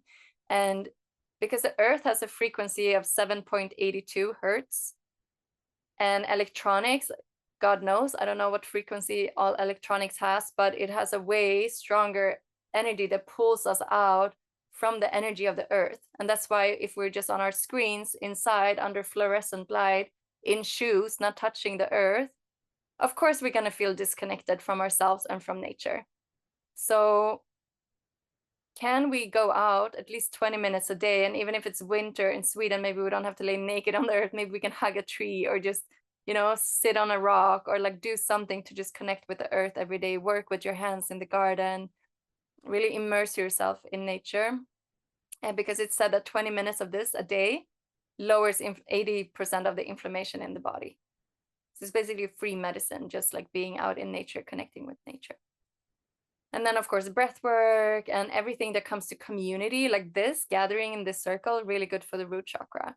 Going to song circles, going to like hosting a dinner and cooking for people if you like to cook, or going to a dinner and being cooked for. Like all of this is like really good community building and just feeling like we're not alone. It's so good for the root chakra, feeling held. And eating nourishing food. So for example, after breath work, if people that are very much connected to the upper chakras, they can fly away in breath work and like go to different dimensions, and it can be hard for them to ground and maybe like even go out and go on a subway, you know. Sometimes like eat something that comes from the earth, eat a sweet potato, eat a soup, like eat something that comes from like, yeah, that's like a root vegetable or something to help ground us back into the earth. And then like getting support by the herbs, like the nourishing herbs, like the nettles or the burdock, the oat straw, and so on. And connecting with our inner child, like making something that makes our inner child happy every day. I love singing, I love running in the woods, but it could be whatever makes you happy. And so on and so forth. Connecting with the shamanic drum, because that's like the heartbeat of the Mother Earth, the drum. So all of this can be good practices if you feel like you want to connect more with your root and ground yourself more. And this is just about the nettles and how rich it is in iron, calcium, potassium, vitamins A, C, K, like boosts our energy, replenishes minerals. So many of us are mineral depleted because there's really no minerals in the soil anymore because the soil is so depleted, and our waters are not really that clean, even if we live in Sweden. So anyways, it's so important that we replenish with minerals. So nettles could be one thing. Another thing could be to put like salt and lemon in your water, so you just like get these electrolytes and these replenishing minerals. And yeah, I already shared about what else you can do.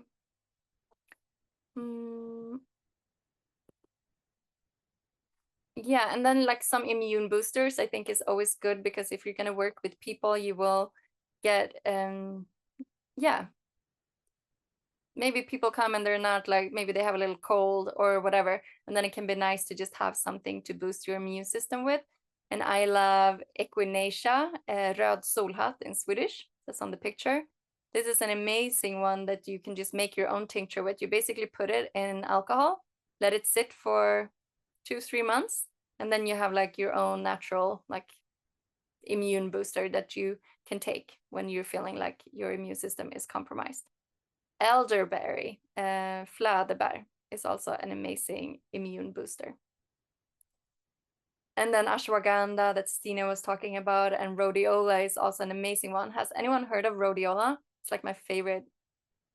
Yeah, Elizabeth, can't see all of you, but rhodiola basically is like this adaptogen that comes from, I think, Siberia or like Russia somewhere. And I think it was in the 70s that all of the Olympic team from Russia, they were just drinking rhodiola, and they won basically every single thing that they did. So everyone thought that they were like doped or whatever it's called. Like they, had been taking this drug, but it was actually just rhodiola. So rhodiola gives us this stamina. And if you feel like you're kind of stuck in a rut and you're like, oh my God, I don't know how to start my heart-centered business. It's too much. I'm overwhelmed. Like, if you're in that space, like drink rhodiola every day, and she's gonna just like, oh, my dog was like, she's gonna get you back on track and just like get shit done. It's really, really amazing for that. Could be if you want to stop drinking caffeine, rhodiola can really help you because you're getting this energy from her instead of caffeine. So that's some of my favorite herbs for space holders, for boosting your immunity, being strong vessels, and nourishing yourself from the inside out. Yeah. Does anyone want to share anything? Or any questions?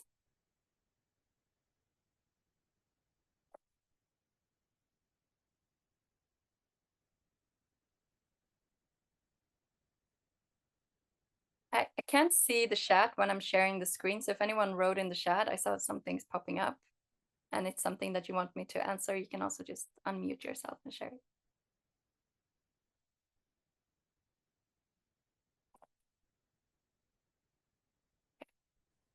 I have a question. Yeah. So I'm actually getting off of a sleeping pill that I was on and was kind of in denial that I still had a little bit of a reliance on. And I've tried valerian, I've tried a few things. They weren't really connecting with me. And then I noticed that heroic way of healing, but then also questioning how could I make my own medicine for something like sleep. I know that's a very specific question, a little personal too, but I was wondering if you have any advice for that. Yeah, I mean, valeriana root is one of the ones that you kind of like recommend for sleep, but I have two other ones that I really love, which is passion flower and skullcap.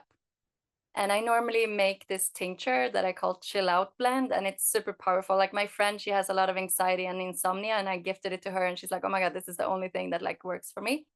So you could try to either make your own tincture with that or make your own tea or try to find it online if someone has something. I'm sure you could find it on Etsy or something like that where all the witches hang out and sell their blends. But yeah, passion flower, skullcap, valeriana, like the three of them would be super potent. Yeah. And maybe also doing like breath work before going to bed to like clear your head from all of these monkey mind thoughts that might keeping you from going to sleep. Yeah. Shaking your body. Yeah. But try those. See how it goes. I can also add a little suggestion that I've heard, if that's yeah. Because I've been experimenting a lot with like essential oils, and I've not tried it yet, but I'm wanting to. I just haven't quite found this particular oil yet. But I've heard that if you diffuse black spruce is in your bedroom, like before you go to sleep, that's supposed to be really, really relaxing for the nervous system.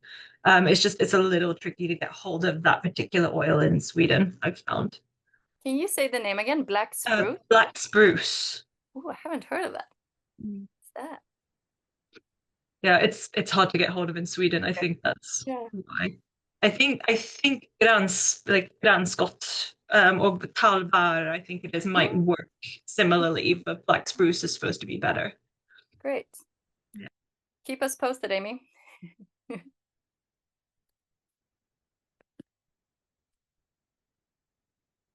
Okay, let's take a deep breath. I'm also aware that we are like halfway through and we have not had a pee break. Does anyone need a pee break, or will you just go and take responsibility for your own pee breaks? Let me know if you want a break and we can have a break. It's important that you feel. Raise your hand if you want a break. Okay. And Nina, also, my body craves cacao. Is it should I like start early, or is it not, don't you include it in this? Did I write that we were going to drink cacao? Maybe I did, but you can just drink it. I don't think I'm going to guide a meditation, so sorry if I was unclear about that. And thank you for asking. Yeah. Drink your cacao. Thank you. I had so much else to go through today, so I kind of just like skipped the cacao meditation, but yeah, feel free to drink it. So let's gather back here in 5 minutes. If you want to go make a cacao or an herbal infusion or something, or go pee, and I'll see you soon.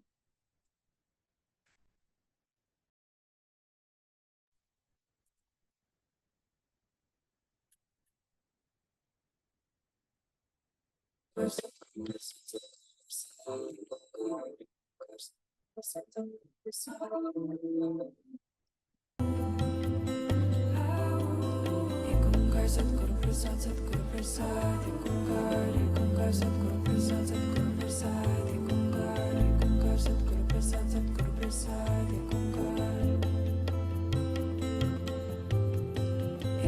Satguru Prasad, Satguru Prasad, Gungar, Satguru Prasad, Satguru Prasad, Ekongkar, Ekongkar, Satguru Prasad, Satguru Prasad, Ekongkar. Ekongkar, Satguru Prasad, Satguru Prasad, Ekongkar, Ekongkar, Satguru Prasad, Satguru Prasad, Ekongkar, Ekongkar, Satguru Prasad, Satguru Prasad, Ekongkar. Ekongkar, Satguru Prasad, Satguru Prasad, Ekongkar, Ekongkar, Satguru Prasad, Satguru Prasad, Ekongkar, Ekongkar, Satguru Prasad, Satguru Prasad, Ekongkar. Ekongkar, Satguru Prasad, Satguru Prasad, Ekongkar, Ekongkar, Satguru Prasad, Satguru Prasad, Ekongkar, Ekongkar, Satguru Prasad, Satguru Prasad, Ekongkar. Ekongkar, Satguru Prasad, Satguru Prasad, Ekongkar, Ekongkar, Satguru Prasad, Satguru Prasad, Ekongkar, Ekongkar, Satguru Prasad, Satguru Prasad, Ekongkar. Ekongkar, Satguru Prasad, Satguru Prasad, Ekongkar, Ekongkar, Satguru Prasad, Satguru Prasad, Ekongkar, Ekongkar, Satguru Prasad, Satguru Prasad, Ekongkar. Ekongkar, Satguru Prasad, Satguru Prasad, Ekongkar, Ekongkar, Satguru Prasad, Satguru Prasad, Ekongkar, Ekongkar, Satguru Prasad, Satguru Prasad, Ekongkar. Ekongkar, Satguru Prasad, Satguru Prasad, Ekongkar, Ekongkar, Satguru Prasad, Satguru Prasad, Ekongkar, Ekongkar, Satguru Prasad, Satguru Prasad, Ekongkar. Ekongkar, Satguru Prasad, Satguru Prasad, Ekongkar, Ekongkar, Satguru Prasad, Satguru Prasad, Ekongkar, Ekongkar, Satguru Prasad, Satguru Prasad, Ekongkar. Ekongkar, Satguru Prasad, Satguru Prasad, Ekongkar, Ekongkar, Satguru Prasad, Satguru Prasad, Ekongkar, Ekongkar, Satguru Prasad, Satguru Prasad, Ekongkar. Whenever you are back, you can put your camera on so I know that you're back. And we'll get started when everyone gathers.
Anyone who's already back want to share something, feel free.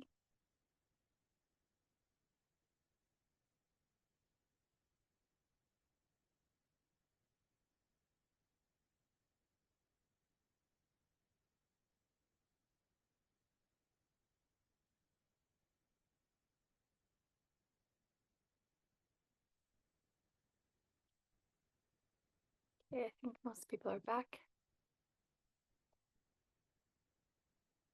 Okay, so let's move in a little bit more on the sacred business side, and we'll talk about our why, and then we'll move into our breathwork practice. So yeah, maybe 20 more minutes sitting up, and then we'll lay down. So like I said before, our solar plexus, our inner radiant sun, it's really the center of our purpose, our passion, our willpower. And I feel like it's so important for us to know what is our purpose. Like it's even, there's something called the blue zones. I'm sure most of you have heard about it. It's like kind of where different places in the world where people live the longest, and they're also like the healthiest or the happiest. And it's many different things. It's like they're spiritual or religious. They kind of live in intergenerational homes, and so they feel supported, and they're not really exercising at the gym. They're like walking up the mountains, you know, like just everything's like more natural, living in according with, you know, with the elements basically. But one thing that they also have is like that they have a purpose. They feel like, yeah, they have a clear, they know what they're there to do, if that's to garden or take care of kids, like whatever it is, like they have a clear purpose. And I really feel like it's so important for us to be happy and to feel, yeah, that what we're doing is important, and that we are doing what we came to this earth to do. So I was kind of, you know, working 20 years for this corporate company where I, yeah, sometimes felt valued, but many times also like super replaceable. Like if you don't deliver this, then someone else is going to do that basically. So it's not really, you know, not being on purpose. But since I realized what I came to this earth to do, which is to gather us in circles, to activate our medicines, to come back to nature and to sing, to activate our voices, to help us like stop being like hiding and stop playing small, and really to, you know, start to share our unique gifts because they're so needed. Then I feel like my whole life just expanded in so many ways because I know why I'm here. So even if some stuff in my life doesn't work out the way I planned, I don't stop. I don't stop my business. I just tweak it. I make, maybe I don't do that retreat anymore, or with that person, maybe that was not aligned or whatever. Like I just come back to, okay, how can I do this in a different way? And I love this as well. Like when I worked in fashion, I bought like different clothes, like, okay, we're going to design 100 dresses for the next year. Maybe 70 of those dresses didn't sell, but 30 of them sold really well. So it made money in the end. And the same with like, I didn't get fired for that. It's just like, okay, the customer didn't like the color, or maybe it was too expensive price, or, you know, and the same for our own business, like to not take it personal if something doesn't work. It's maybe just that it was the wrong time or unclear marketing, maybe the price, or maybe you have just not started to speak in a language that's attracting your exact person that you want to have at your offerings. And that's why it's so important to be clear on your why, and also who is it that you want to gather as a space holder, right? So the more clear we get, the more we can start to speak that language of that person as well, so that they, she or he will find their way. So anyways, finding and naming our why is like the key to running a business. I feel like, why are you doing this? Because when shit hits the fan and life is challenging, you are going to come back to your why, and you're not going to stop, because, you know, I'm here to create change. I'm here to empower women, and I'm here to help us to really, you know, take place in this world, and to run our heart-centered businesses, and to share our medicine because it is so needed. Like that's one of my whys. So really tap into like, what is the flame in your solar plexus, in your yeah, in your body, that's like, that keeps you warm when the fear knocks at the door, or when challenging time comes, for example. So it's really like, why are you here, and why does this work matter to you, and who are you doing it for? Because it's really like when your inner critic is screaming like, who do you think you are, and no one's gonna come. Maybe you do a post and no one responds or likes it or whatever. Yeah, like what, like it's the why that will bring us back and to not get you stopped. So we really don't create a sustainable success by running from our pain. We really create it by running towards our purpose. So our why is really not about our offers or our Instagram. It's really the fire in your belly, and like this ache in your heart that you know that you came here to make a difference. And maybe that is that you had a challenging story, maybe something you overcame, like, and now you want to help others. So for example, my first business, it was called Her Peace, and it was a business where I was helping women get over shame and stigma around herpes. because I realized when I got it, I didn't have anyone to speak to. I was so ashamed. I thought I would never ever have sex again in my entire life. And I went around with that shame for many, many years until I started to speak about it. And I realized like 80% of the world's population have it. And it's like not, it's still a big deal, but it's still not, you know? And then I realized, wow, if I, who have come a long way on my journey and have this much shame, can I imagine how the rest of the population are feeling? So what can I do about this? So me and my friend decided to start this business, and it was like my first business outside of corporate. And I was going to share that with my dad. He was so excited I was starting a business, and I was like, yeah, I'm going to share about herpes. He's like, okay, you know, super uncomfortable. And if I didn't have a clear why, it would have been really scary, because people didn't like our post. People didn't really show up to our offerings online because we were kind of ahead of time talking about yoni health. The women that came many times didn't have their screen on because it was like no one wanted to show their face because it was just so much shame. I remember this woman, she's like, I haven't had sex for 13 years and I'd rather die than telling someone I have herpes. Like, it was just so, it was challenging, but I knew that I'm here to make a difference, and I just had such a strong why. So that was the first business. It didn't really make any money, so I was like, how can I need to tweak my business. And then I started to work with women's health and women in other ways, and now I feel like it would have worked better, but this is like 6 years ago, and we didn't really talk about women's health in the same way on social media, so that we did, at least not in Sweden, that we do today. So yeah, that was my fire in my belly. I was like, I really want to create a change. So yeah, I would just love to hear from one or two of you if you want to share. Like, do you know what your why is? Or do you want help to like tap more into it? What is that fire in your belly? What are you here to share?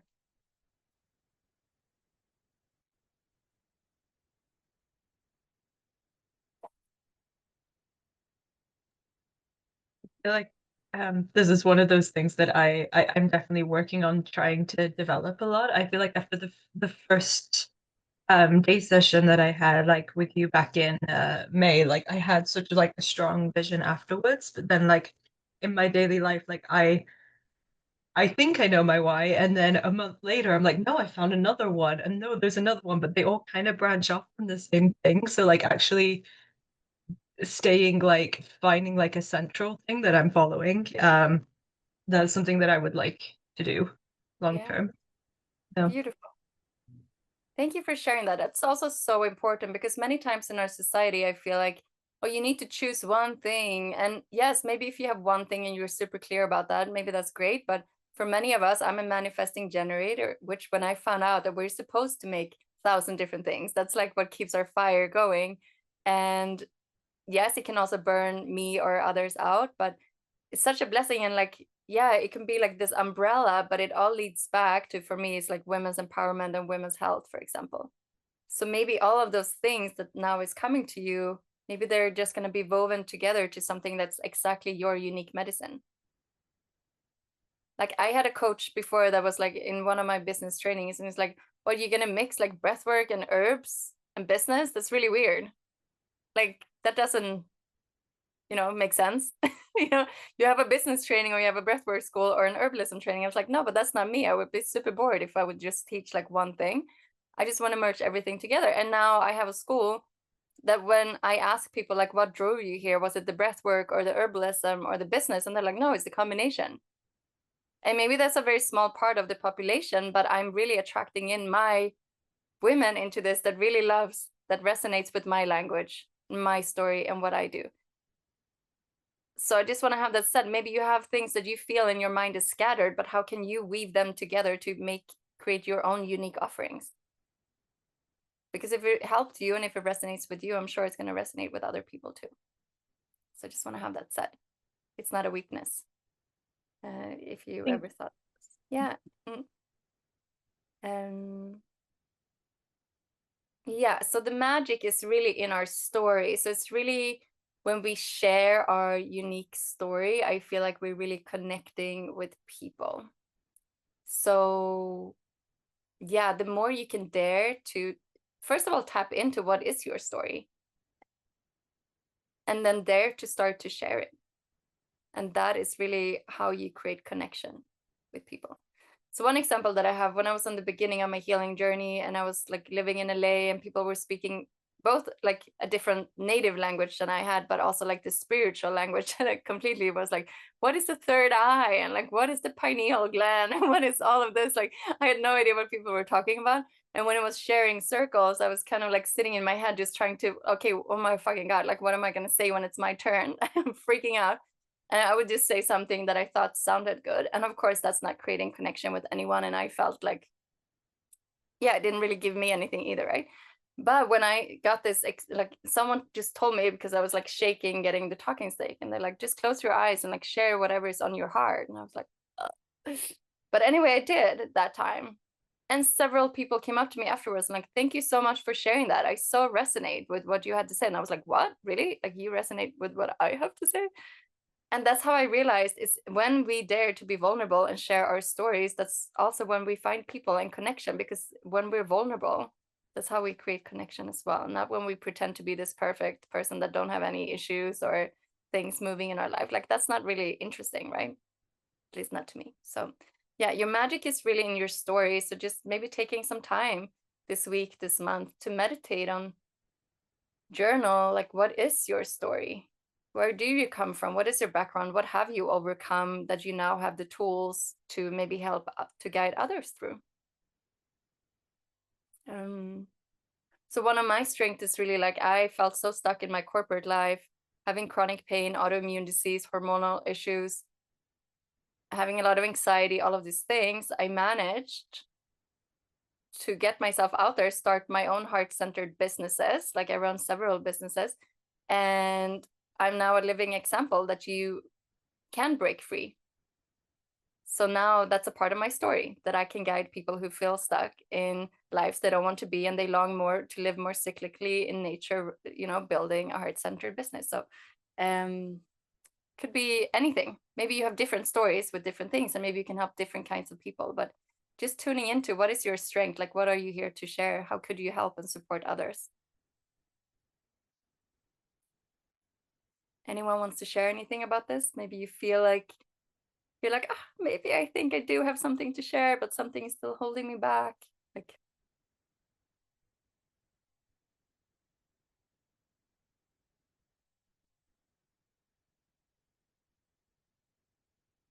anyone? It's not super straightforward, because I think the question is really difficult, but like I feel like I'm remembering, I'm remembering right now, and I want to help others to remember, because what I'm remembering feels so good and so real, and I'm angry and sad at the same time that I've forgotten, and that probably the generation before me has forgotten that we used to be together. Women and wise women used to be together, and we used to live with plants and heal with them, and birth, or I'd say we used to give birth amongst women, and now we're just so disconnected and separated from it. And I personally, it's really a bad experience for me. So remembering is so beautiful and so hurtful at the same time. And yeah, I just want to move more towards that. I can't really say exactly how that will look like concretely, but I can feel it, and I'm just gonna follow that feeling. Beautiful. Thank you so much for sharing.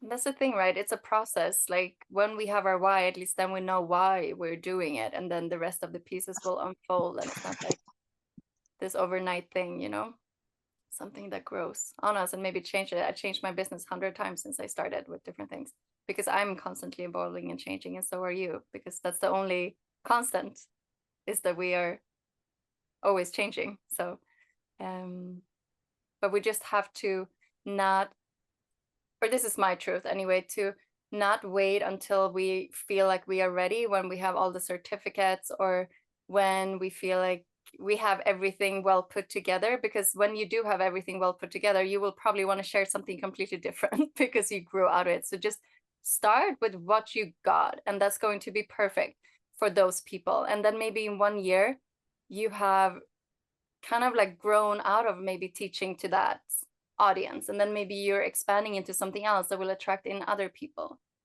So yeah, you will not always be holding space for the same people, because they will grow and maybe go on their own journey and look for other teachers, and like you will grow and maybe involve other things in your business, and that will attract in different people. So anyways, like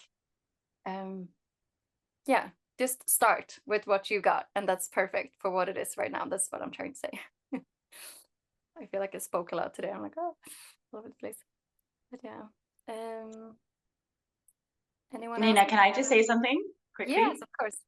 About yeah, being like truly authentic to yourself. I've been doing that lately, and I had like this block, and like sharing my story on like Facebook, and what are the teachings that I have learned through, for example, facing my emotions. And it's been so nice. With that wasn't the intention that I'm writing it for confirmation or validation. I'm doing it because I need to do it. It's like an inner, it's for me, it's also very healing for me. So and the response has been beautiful, like, oh, I can really resonate with that, and thank you for sharing. And it's so, yeah, you're so strong, it's to tell your story. So I feel that it's very uplifting, and also facing that fear, like feeling it and doing it anyway, because you know that that's the right thing to do. And then afterwards you're like, this was a piece of cake. Why haven't I been doing this earlier? And also knowing that that's a process, of course, but it's so, I think that's extremely empowering when you dare to share your story with other people.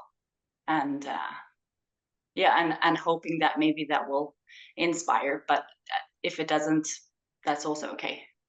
Yeah. Yeah. Thank you so much for sharing that. And yeah, that we also like do it for ourselves and for our own why. Like I've had a lot of like, because I had this inner children healing retreat this summer. So first I ended up in a rabbit hole in my own healing, inner children healing. And I started to share a lot about my inner child. And then I wrote this post that was not even a big deal to me anymore because I processed it so much. But I wrote something where I mentioned my mom and my dad. And all of a sudden I didn't realize my post goes automatically to Facebook if I don't like disconnect it somehow. So my dad saw it and he's like, sent me this really hard message, like, you're lying about me on Facebook. And I was like, what? And that like triggered so much in me. And we had this whole thing come up. But anyway, okay, I'll remove it and then we can talk about it. But during the time the post was open, I got so many comments and people reaching out to me too, like, oh my God, thank you so much for like sharing that story.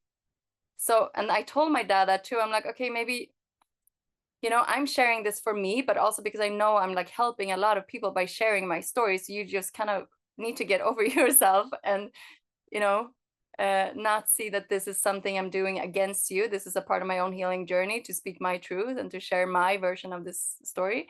But of course, I don't want to hurt you. But anyway, so yeah, we share for ourselves first and foremost as well. And then, yeah, hopefully that also resonates with other people so that we can help and guide. So just wanted to have that said. That's super challenging. Like my nervous system, when I got that comment, I was like, oh, there's this little girl again. And I just wanted to like go lay under a blanket. I was like, why did I do this? Why do I have to keep posting stuff? Can I just like be like everyone else and just, you know?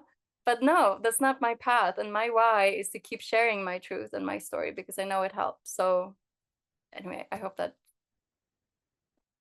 resonates, that yes, it's not always easy to be on this path and to be a space holder and to share our truth, but it's needed. So we do it because we have a strong why, whatever your truth is. So these are some journaling prompts that maybe you can take a picture of, or yeah, take a print screen or something if you want to journal about them. But this could be something if you feel like you don't really know about your why, you can just, you know, think about like, what do I care about so deeply that I would still do it even if no one was watching? And what breaks my heart in the world, and what do I long to change? And what have I lived through or healed that I now want to support others with? Nina, I'm not seeing it. It sounds like you think you're sharing those, or am I not? Not for me at least. That's I think you're sharing the screen from Canva, but not the presentation. Interesting. I'll try again then. Can you see it now? Yeah, thank you. Okay, thank you for letting me know. Yeah, this is a big one. Like, what have I lived through or healed that I now want to support others with? Because many times that's where our strengths are. And what do I wish someone had told me sooner? And then finally, like when people experience my work, what do I want them to feel and remember and reclaim?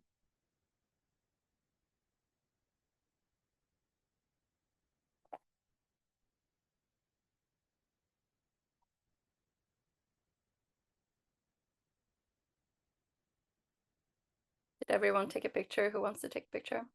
Okay.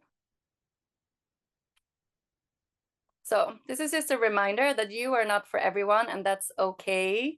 And you are not meant to be for everyone, but you are for someone. And I write she because I work with women. So, but maybe you work with men too, but she's waiting for you to go first. So we show up, even if our voice shakes, even if it feels messy, and even if it's just one post or one share or one small story, like your truth is enough and your presence is medicine. So just let yourself be seen, and you don't have to be perfect, just honest. And that's more than enough. Yeah.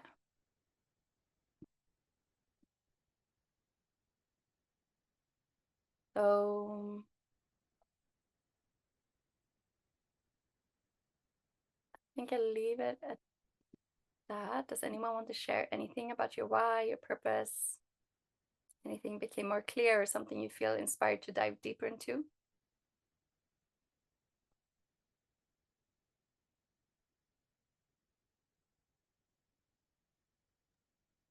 It was something really beautiful about this part that really touched me, and I can't really put it into words, but the feeling was such huge love in what you do around this, how you both inspire us, or at least me, and also endorse me to find my way. And that touches me so deeply. Thank you. Thank you, dear. Makes me happy to hear. So yeah, I feel like we have a lot of medicine now. We have the herbs and the plants and just a lot of like knowledge, a lot of information. So I feel like it's nice to lay down and breathe and maybe bring this with you. Like, what is holding you back from, if you feel something is holding you back, from sharing your medicine with the world, from taking those first steps, or to like, yeah, to start your business or to host your first little circle or whatever it is that you're dreaming about? Like, what is holding you back? Is it being judged? It's fear of being seen, or being too much, taking up too much space, not knowing what to say, that your voice will tremble, like whatever it is. Like, bring those blocks, limiting beliefs with you into this breathwork practice that we will now go into. So maybe just sitting with your eyes closed for a few breaths, like all the way down to your belly, and just tuning into what is coming up in your body, in your system, when you think about what it is that is holding you back from actually doing what it is that you want to do with your life.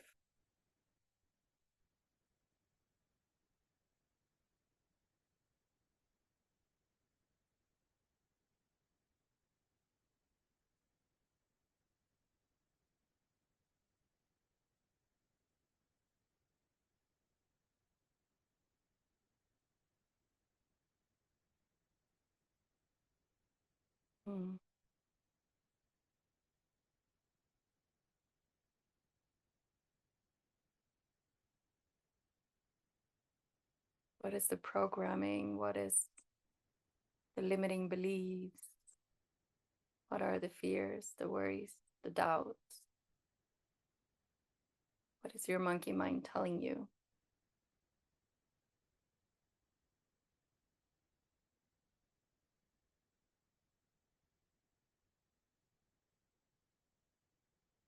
Because all of us in the circle have so much medicine to share, and you wouldn't be here if you didn't know it deep down in your bones, that you are here for more, that you are here to share your medicine in your own unique way.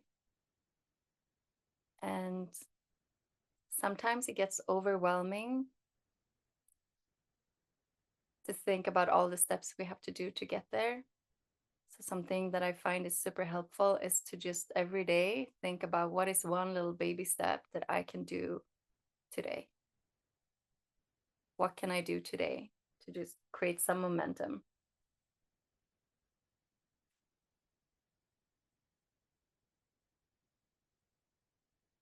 And maybe you don't have that baby step ready for you right now, but that's also something maybe you bring with you into this week. You can journal about it.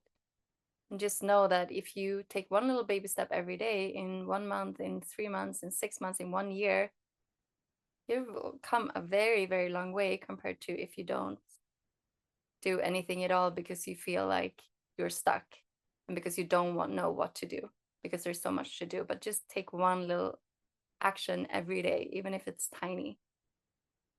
And this is how you change your own reality.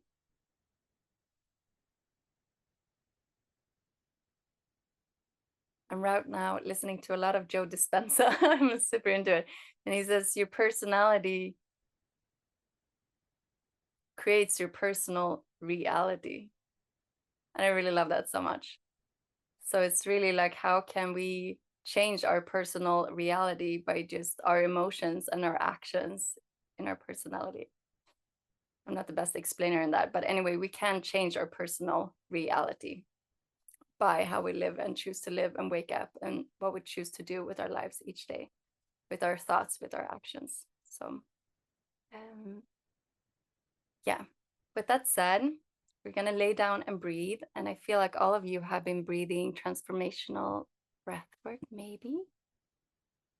Please raise your hand if you haven't.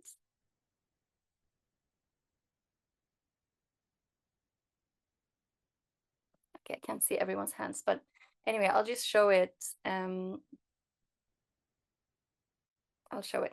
So you will lay down and you will breathe with an open mouth if you feel like that's available for you today. Breathing like this is very stimulating and a lot of things will happen in your body in a very, very short time. So if you feel like, for example, if you're pregnant or if you feel like your nervous system is already super stressed, maybe you don't want to breathe like this to stress your system even more. Then maybe you want to do something called bliss breath that I will share as well. But if you want to breathe transformational breath work, it's with an open mouth and we breathe first into the belly. So the belly expands like a balloon and then up to the heart and then we let it go.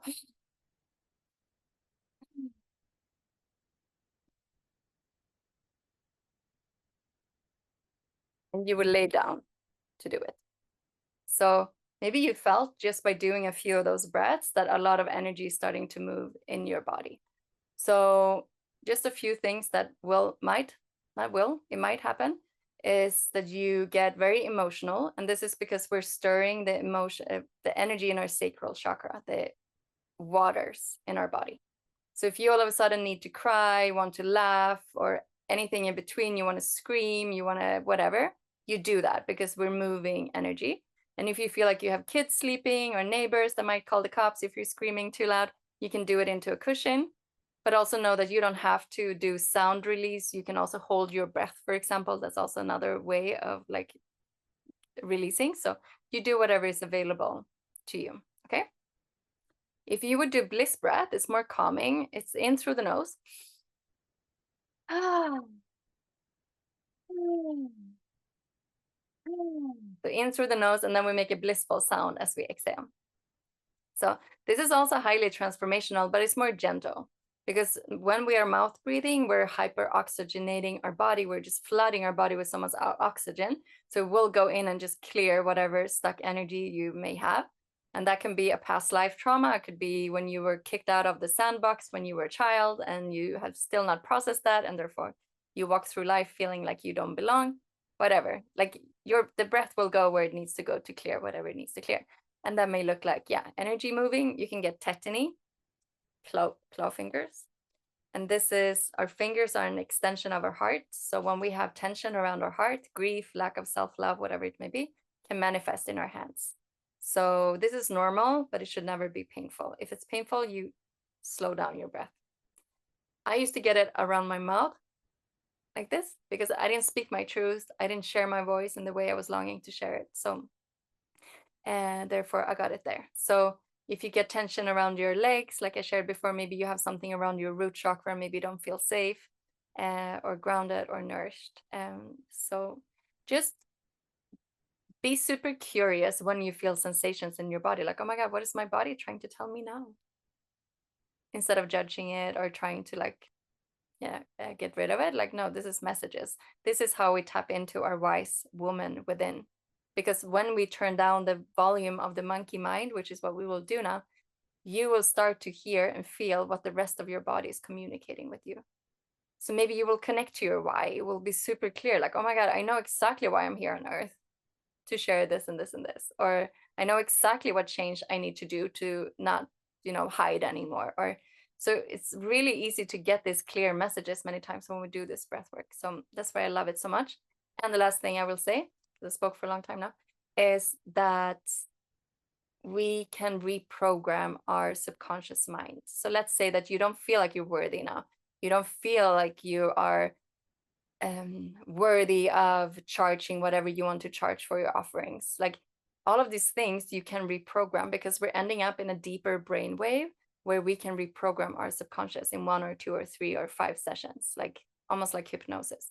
Not as deep most of the time, but somewhere in between the active mind and the hypnosis. So I didn't play guitar. I didn't really sing in groups. Like I had so much limiting beliefs. Who am I if I don't have a paycheck from my corporate job? All of these things I managed to reprogram. And now I'm sitting here years later and like, yeah, why didn't I do this earlier? What was the big deal about? Because I have managed to reprogram all of my limiting beliefs and fears. So I know that this works. So if you have affirmations that you want to repeat to yourself, you can do that when you're breathing as well. Like, I love my body. I'm like worthy of love. I'm worthy of all the money in the world. Like I'm a goddess. I can sing. I hold space effortlessly and I change people's lives. Like whatever it may be, you just like see yourself, feel yourself doing that. And maybe in 1 month, if you do this practice every day or a few times a week, that will be your personal reality. So just wanted to have that said. Any questions? I have a quick practical question. I have a little bit of a cold, so I'm not sure how much of I'm going to try with the transformational breath work, but I don't know if it might be a little bit too much. But I also can't breathe through my nose because it's blocked a little bit. I don't know if you have any tips. I would do it gently. Like if you still want to do mouth breathing, just do it, but slow. Like, you don't have to push yourself so hard. You just do it more gentle. Yeah. And always listen to your body. If it's too much, it's too much. And then there's no judgment. The only thing I want to say as well is that the monkey mind will come in the beginning and tell you to quit breathing, because the monkey mind doesn't like to lose control. So the first 5-10 minutes, it might be like, oh, I think I'm actually going to fall asleep instead. Or I think I need to go to the toilet, but I've just been, or maybe I need to drink water, blah, blah, blah, blah, blah. Don't listen to that. That's just your monkey mind trying to get you distracted. Just stick to the breath and it will get easier after like 5-10-ish minutes. So yeah, you would lay down in a cozy corner. Headphones are better for the music and hearing my voice, but also know that if you don't hear my voice perfectly, you will still get the medicine that you need. And we'll breathe for about 20 minutes. We'll have some relaxation after, and then we'll close the space together. So try to stay until the end.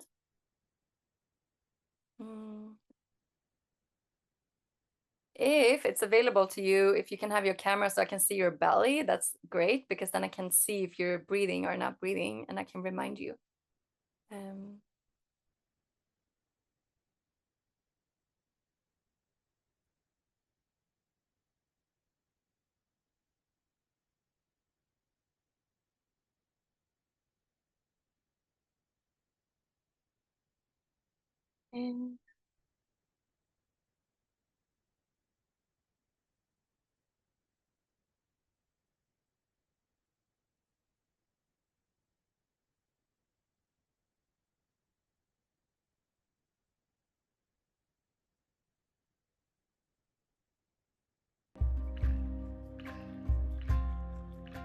Beautiful. So make sure you're really comfortable.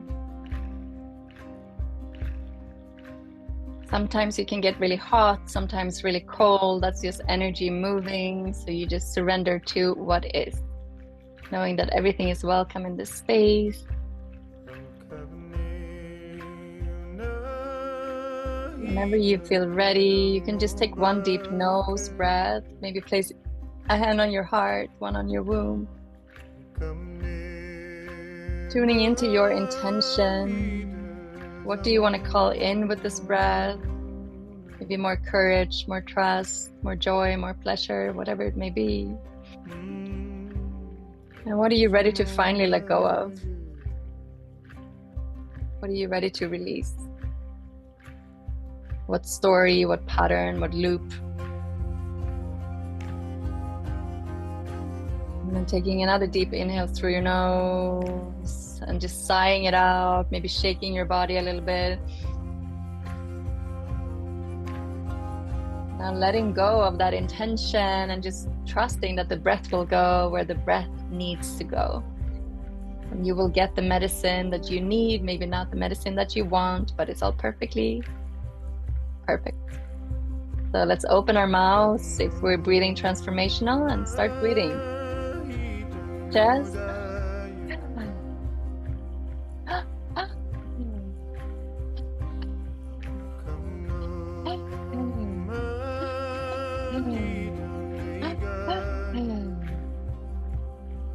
And you decide how deep you want to go with how deep and how fast you're breathing.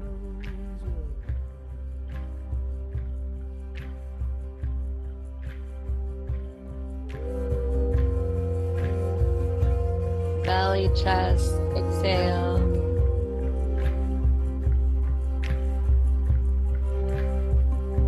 Inhaling white golden light, letting go of whatever's holding you back.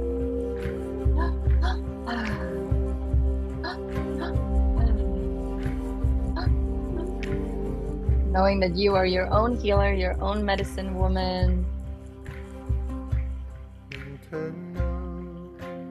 Knowing that with your breath you can heal yourself. You have everything you need inside of your own body.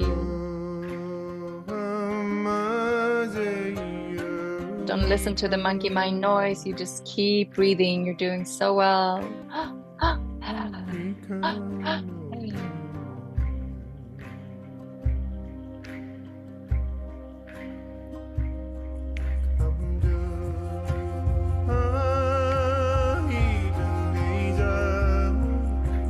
Inhaling courage, all the courage that you need to take up space, to share your truth.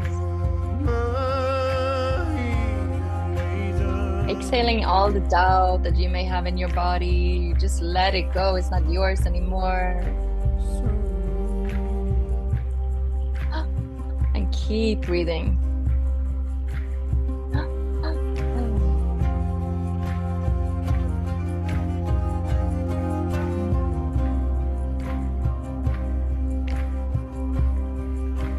Breathe for you, breathe for your ancestors, breathe for all the women in your lineage,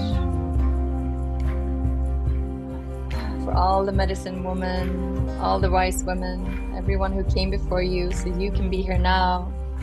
Breathe for them.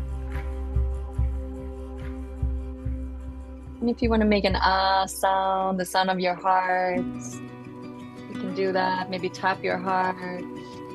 Ah.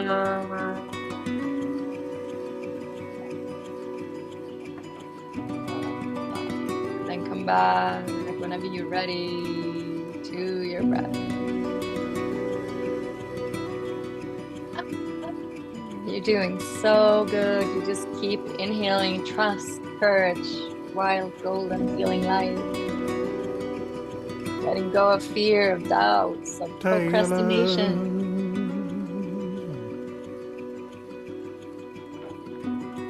Idea that you're not enough, that you don't have anything to share. Let it go.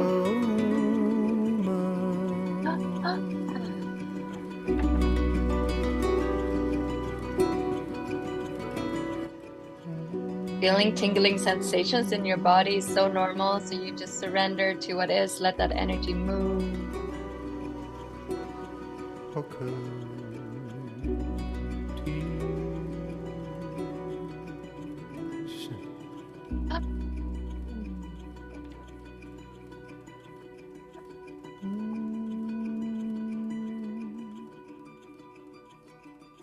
Inhale more love into your heart, into every cell of your body.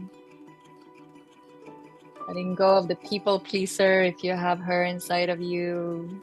Maybe shake her off.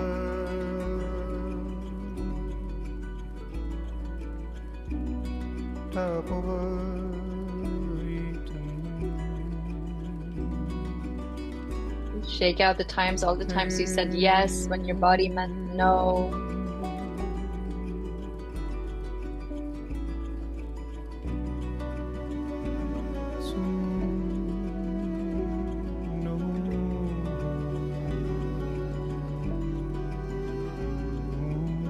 Inhale all the freedom that you know is there for you.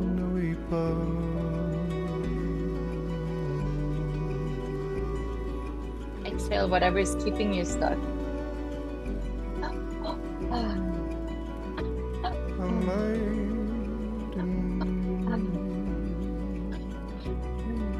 Belly, chest, exhale.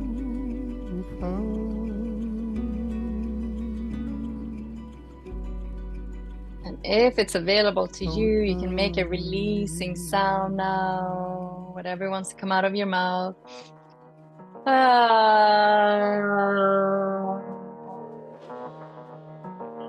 Shake your body. Yes, beautiful. Make whatever sound, make whatever movement. And when you are ready, come back to the breath and we'll speed it up. Only if it's available to you. You listen to your body first.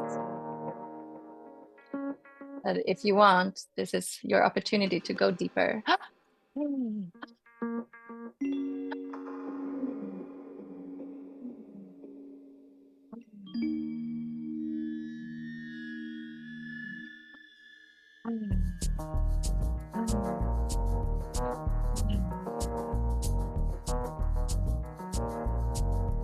Knowing that you can open up your voice at any time, whatever sound that wants to come out. It doesn't have to sound in any particular way. No one can hear you.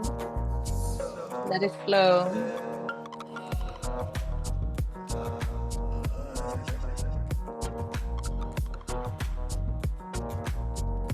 Clearing all the old crap, the old stories with every exhale. Safe to let it go now.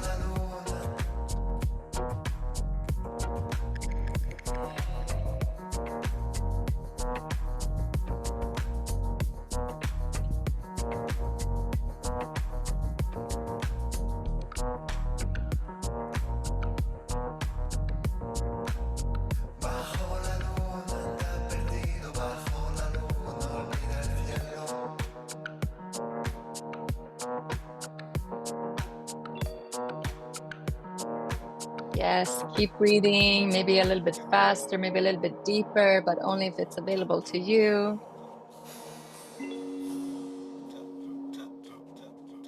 Getting in contact with your wild woman that lives inside of you. How does she want to express herself? How does she want to move? What does she have to say to express? Yes. Connect with her for a moment.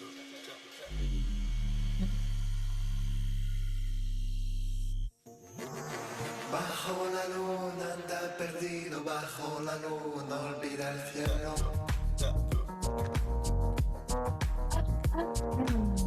Bajo la luna anda perdido, bajo la luna olvida el cielo.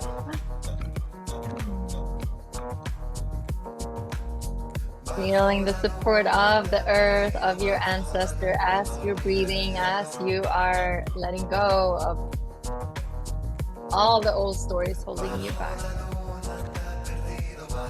Inhaling power. Inhaling trust in yourself, in your path.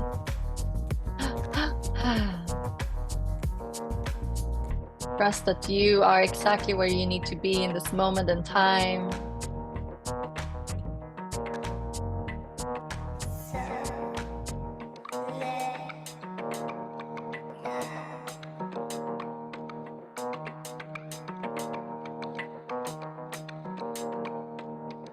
Doing so well. If you want to make another sound, it's welcome.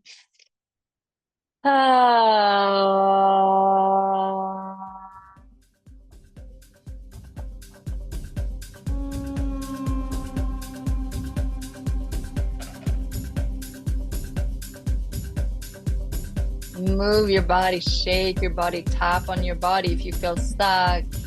This is not a silent, still meditation. This is work. This is breath work. We are moving energy, moving what's stuck, moving what's stagnant, moving what feels dead so we can create, compost, create new life, plant new seeds. You're doing so well. Your body's a safe place to be, to feel.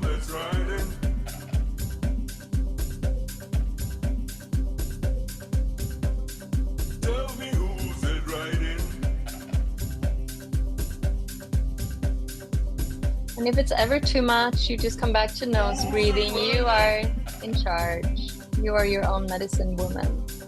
Trust yourself. Tell me who's it right. But also know that you need to feel it to heal it.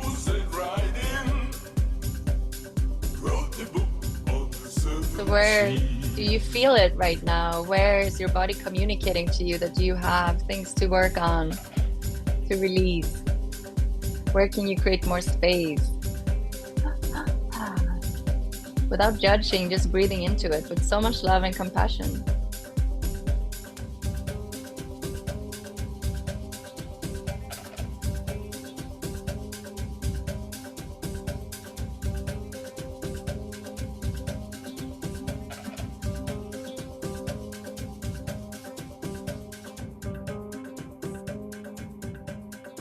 Yes, you're doing so well. Keep breathing. We're halfway through.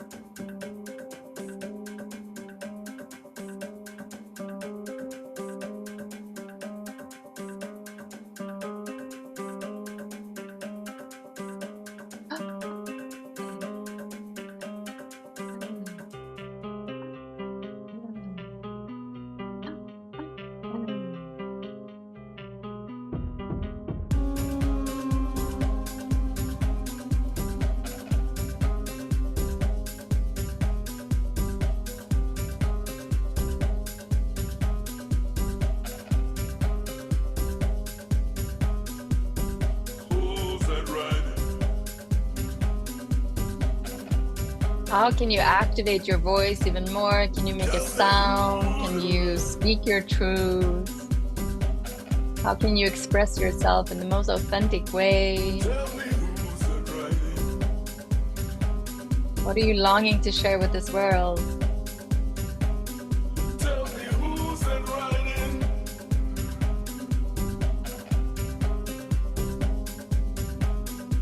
And what is holding you back?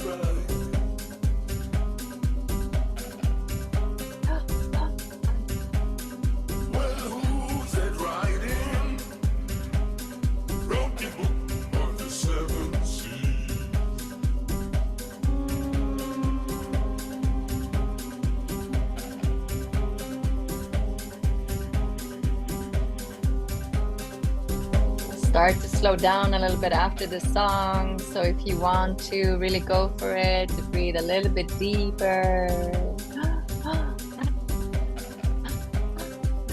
Explore what is deep down inside, what wants to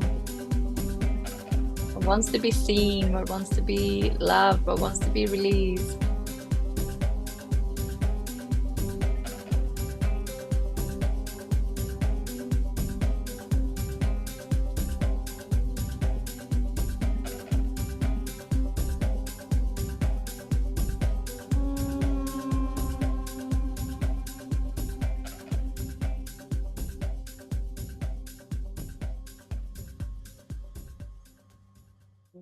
now do a releasing sound together, and I will call in the goddess of Kali, the goddess that helps us to, let go of whatever we don't want in our lives anymore, to burn it all away. So whatever sound you want to make, or if you rather want to hold your breath, or if you rather want to shake your body, or all of it, feel free. Jai Mata Kali, Jai Mata Durge, Jai Mata Kali, Jai Mata Durge, Kali Durge, Namo Namah, Kali Durge, Namo Namah, Jai Mata Kali, Jai Mata Durge, Jai Mata Kali, Jai Mata Durge, Kali Durge, Namo Namah, Kali Durge, Namo Namah, Kali Durge, Namo Namah, Kali Durge, Namo Namah, Kali Durge, Namo Namah,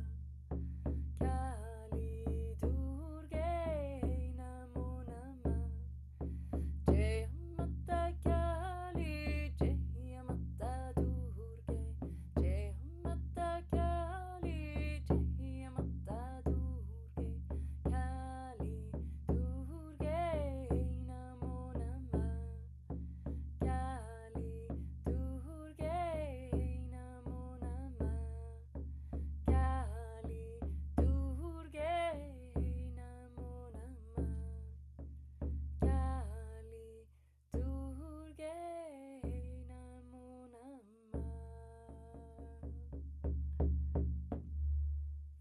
Shoo. Coming back to the breath, hopefully feeling a little bit lighter. We're moving into some slower songs, and you're doing so well. Just keep breathing.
Feeling the ancestors breathing with you, feeling how you are held by Mother Earth, feeling how you are held by the sisterhood circle, feeling that you are not alone anymore. You are supported on your journey. It's okay to soften, it's okay to release, it's okay to drop the mask, to be exactly who you are and who you came here to be.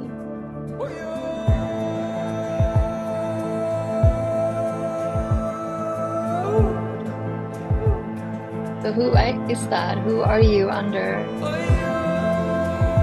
all that programming, all of what you think that you're expected to be? Who are you when you drop that?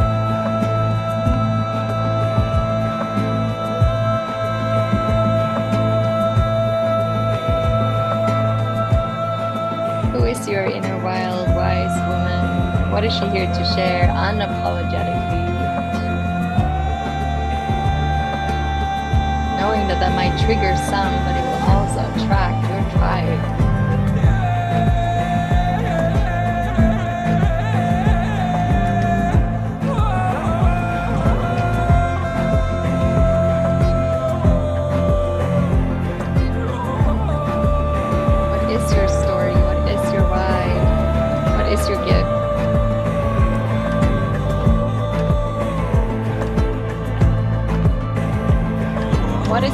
little baby step you can do already this week.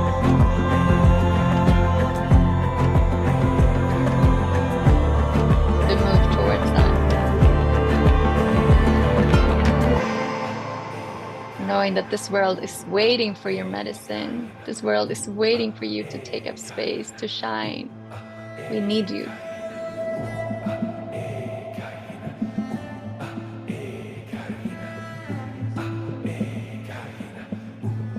We need you. So how can you get over those blocks and start to share exactly your journey where you are now, knowing that that is enough?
Inhale, sigh it out. Take a deep, deep, deep inhale and hold your breath.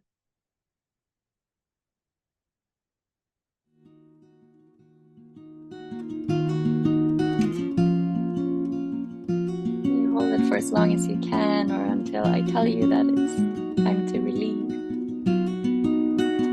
Inhale and hold. Letting all of the medicine of today grounding into your body. I went for a walk under the moon, and I asked her for a song to guide me on through the darkness, through the darkness.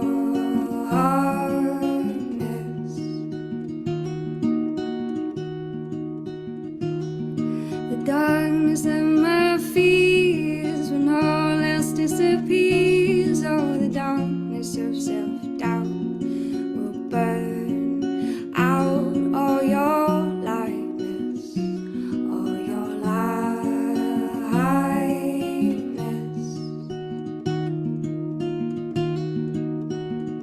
So let go of the shadow of shame and blame. Praise Whenever you feel ready, you can let the breath hold go and just come back to your nose, breathing. who you are. And she sang, child, be unafraid to shine, be bold Just breathe and through your bright, nose. reflecting the light. She sang, child, be unafraid to shine, be bold and bright, Anchoring the medicine from she today. sang, child, Exhaling the rest, whatever you're ready to let go. What didn't resonate, you just exhale it out. reflecting the light. She sang, child, be unafraid to shine, be bold and bright, reflecting the light.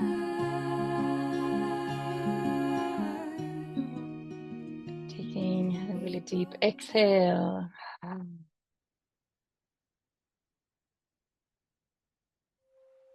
Breathing deeply for a few minutes, knowing that healing is happening. Healing is happening. Healing is happening. Nature is always changing. You are part of nature, and so you are too. Healing is happening. Healing is happening. Nature is always changing. You are part of nature, and so you are too. Healing is a return to wholeness.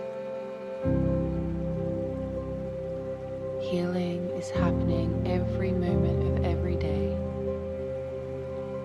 What if we saw healing as a return to wholeness, about growing, evolving, and transforming into this wholeness?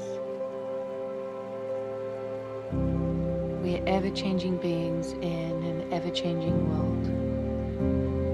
We are not meant to stay the same. And because we are ever-changing, we are always in a state of healing,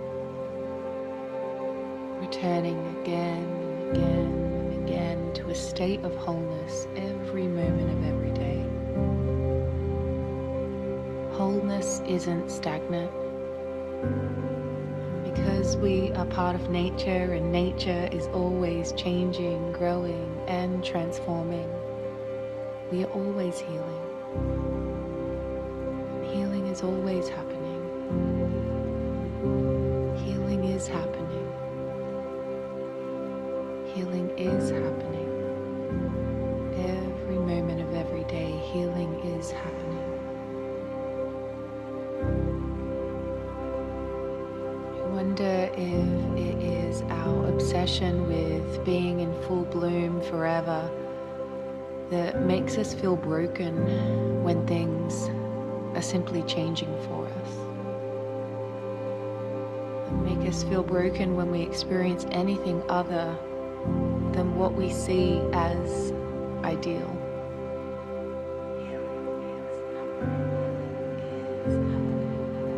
What I want you to know is you're not broken. You're simply part of the ever-changing nature of life. Change is your natural state. You were never meant to stay the same, to be one single shape, size, or way. You're not normal, and that is completely normal. You're always becoming more and more of who you truly are. You have your own affirmation you want to repeat to yourself. What do you want to wake up and feel when you wake up in the morning? You just repeat that affirmation to yourself a couple of times. Your body knows how to heal. Your mind knows how to heal. Your heart knows how to heal. Your soul knows how to heal. Your cells know how to heal. And healing is happening. Healing is happening. Every moment of every day, healing is happening. Right now, healing is happening. Healing is happening. Life is always changing. And you are part of life, and so you are too. Healing is happening. Healing is happening. You're not broken. You never were. You're part of the ever-changing nature of life. And change, therefore, is your natural state. You were never meant to stay the same, to be one single shape, size, or way. Healing is happening. Your soul knows how to heal. Healing is happening. Your cells know how to heal. Healing is happening. Your body knows how to heal. Every moment of every day. Your heart knows how to heal. Healing is happening. Your mind knows how to heal. Healing is happening. Your soul knows how to heal. Healing is happening on every level. Your body, mind, spirit. All you need to do is breathe. And if you want to place your hands on your heart,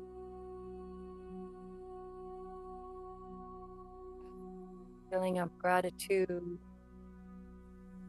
highest vibration.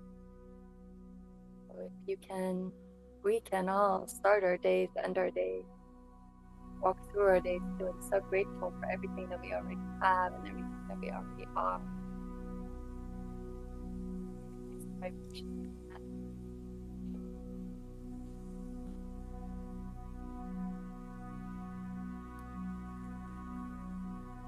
focus on that and you let that.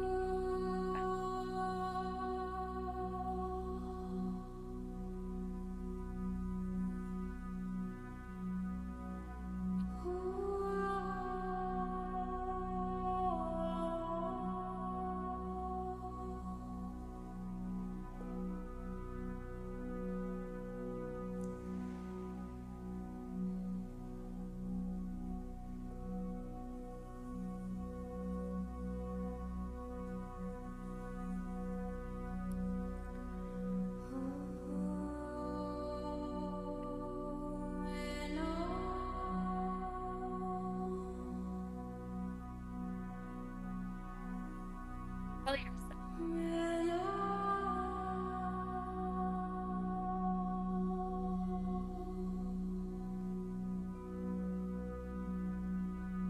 That self-love.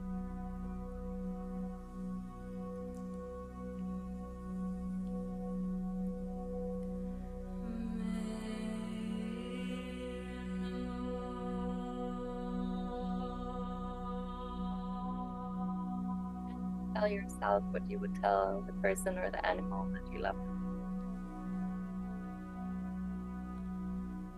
You let that feeling, that vibration of self-love circle to every cell of your body, every body part, every shadow part of yourself that you don't want to forget. And love to all parts of yourself. We're all equally worthy of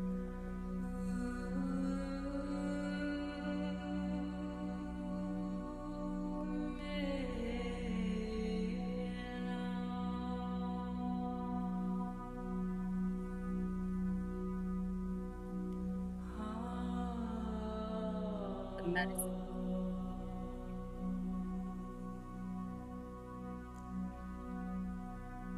Clarities, insights, visions, dreams.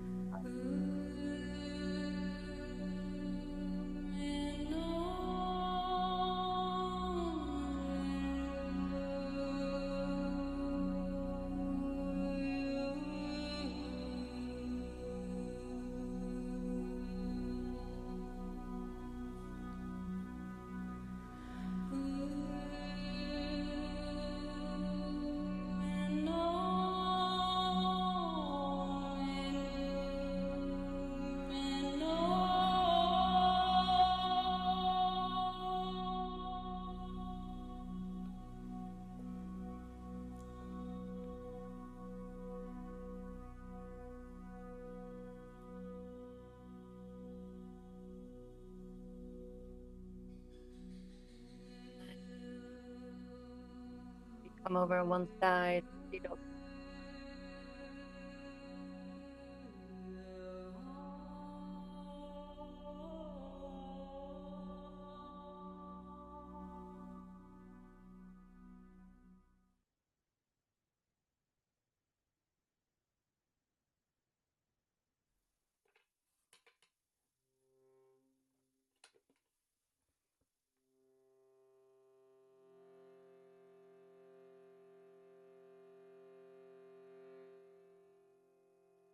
Whenever you feel ready, we can meet up at seated position to close our space together.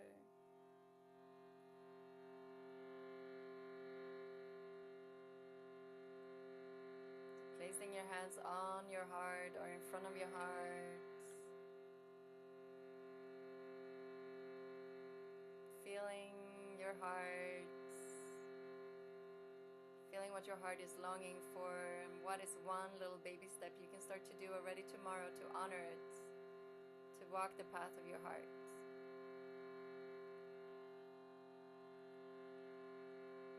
Can you give yourself a little promise to take that little scary baby step, or not scary, whatever. Whatever step it is.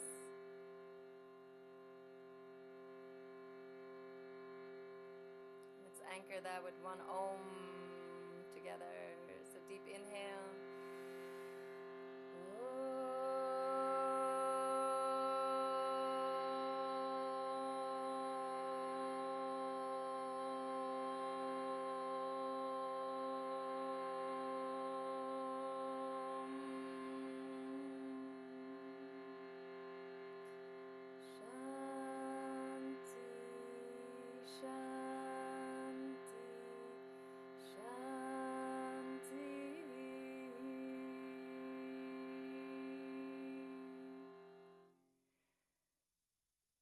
Shanti, Shanti. Peace, peace, peace.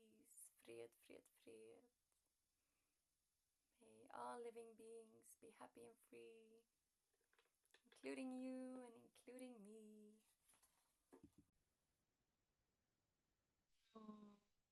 Bring yourself back to the space, maybe hugging yourself, squeezing yourself. Just thank yourself for doing this for yourself on this, whatever day it is today, Tuesday night, showing up for yourself to breathe, to learn about plants, to yeah, really be in the sisterhood, because we're all truly needed, and this space would not be the same if you were not here. So I thank you and I celebrate you, and I really hope that you got a lot of medicine tonight.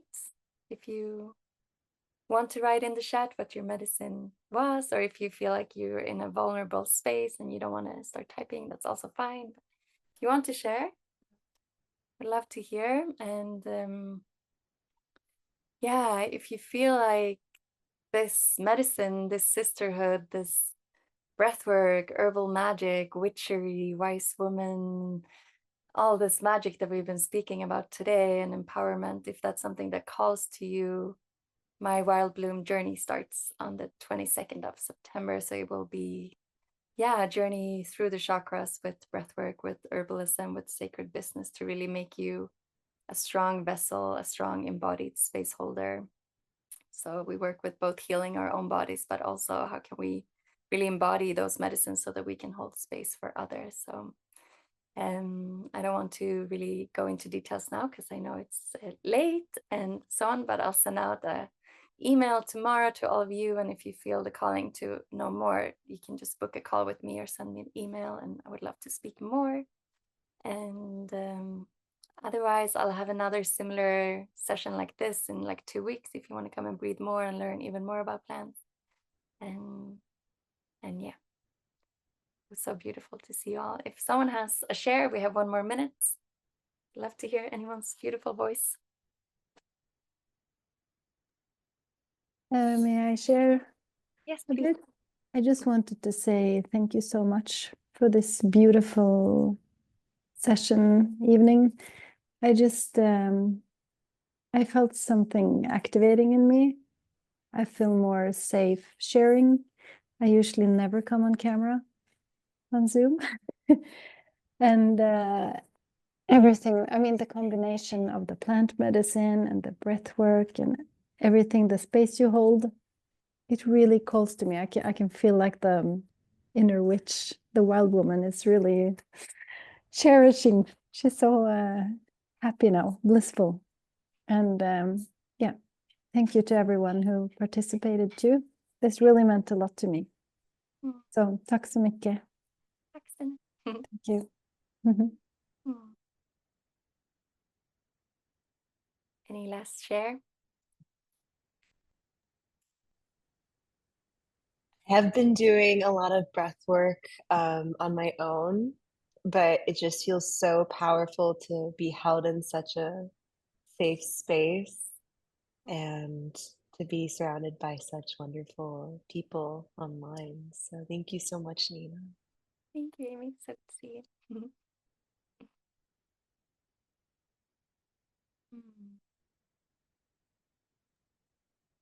Yay, thank you, Fia, for sharing in the chat. I think I oh, this is scary to share, and I think it needs to be witnessed. I think I just realized why I'm doing this for me and what my medicine is. And it's to, I don't know, support or remind people how worthy they are of love, and how there are so many people out there that doesn't believe that, and they think that the way they live is the way that is their best lives, that they have all this wounding and trauma and shit stuck in their bodies. And yeah, and it just came so clearly. And I've learned that during breathwork, when things are so clear, I've learned to pick up my phone, because when it's over, I don't know it anymore. So I could hardly read what I wrote, but I could read it, and yeah, I didn't know. Thank you for sharing. So beautiful. So I'll take a deep breath.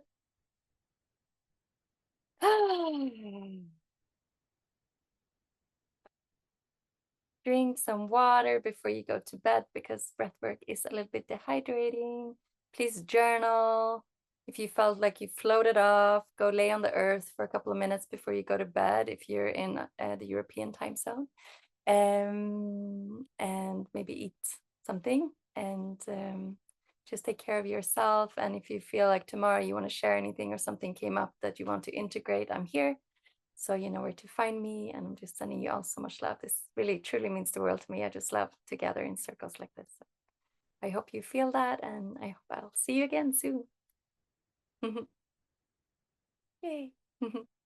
Bye.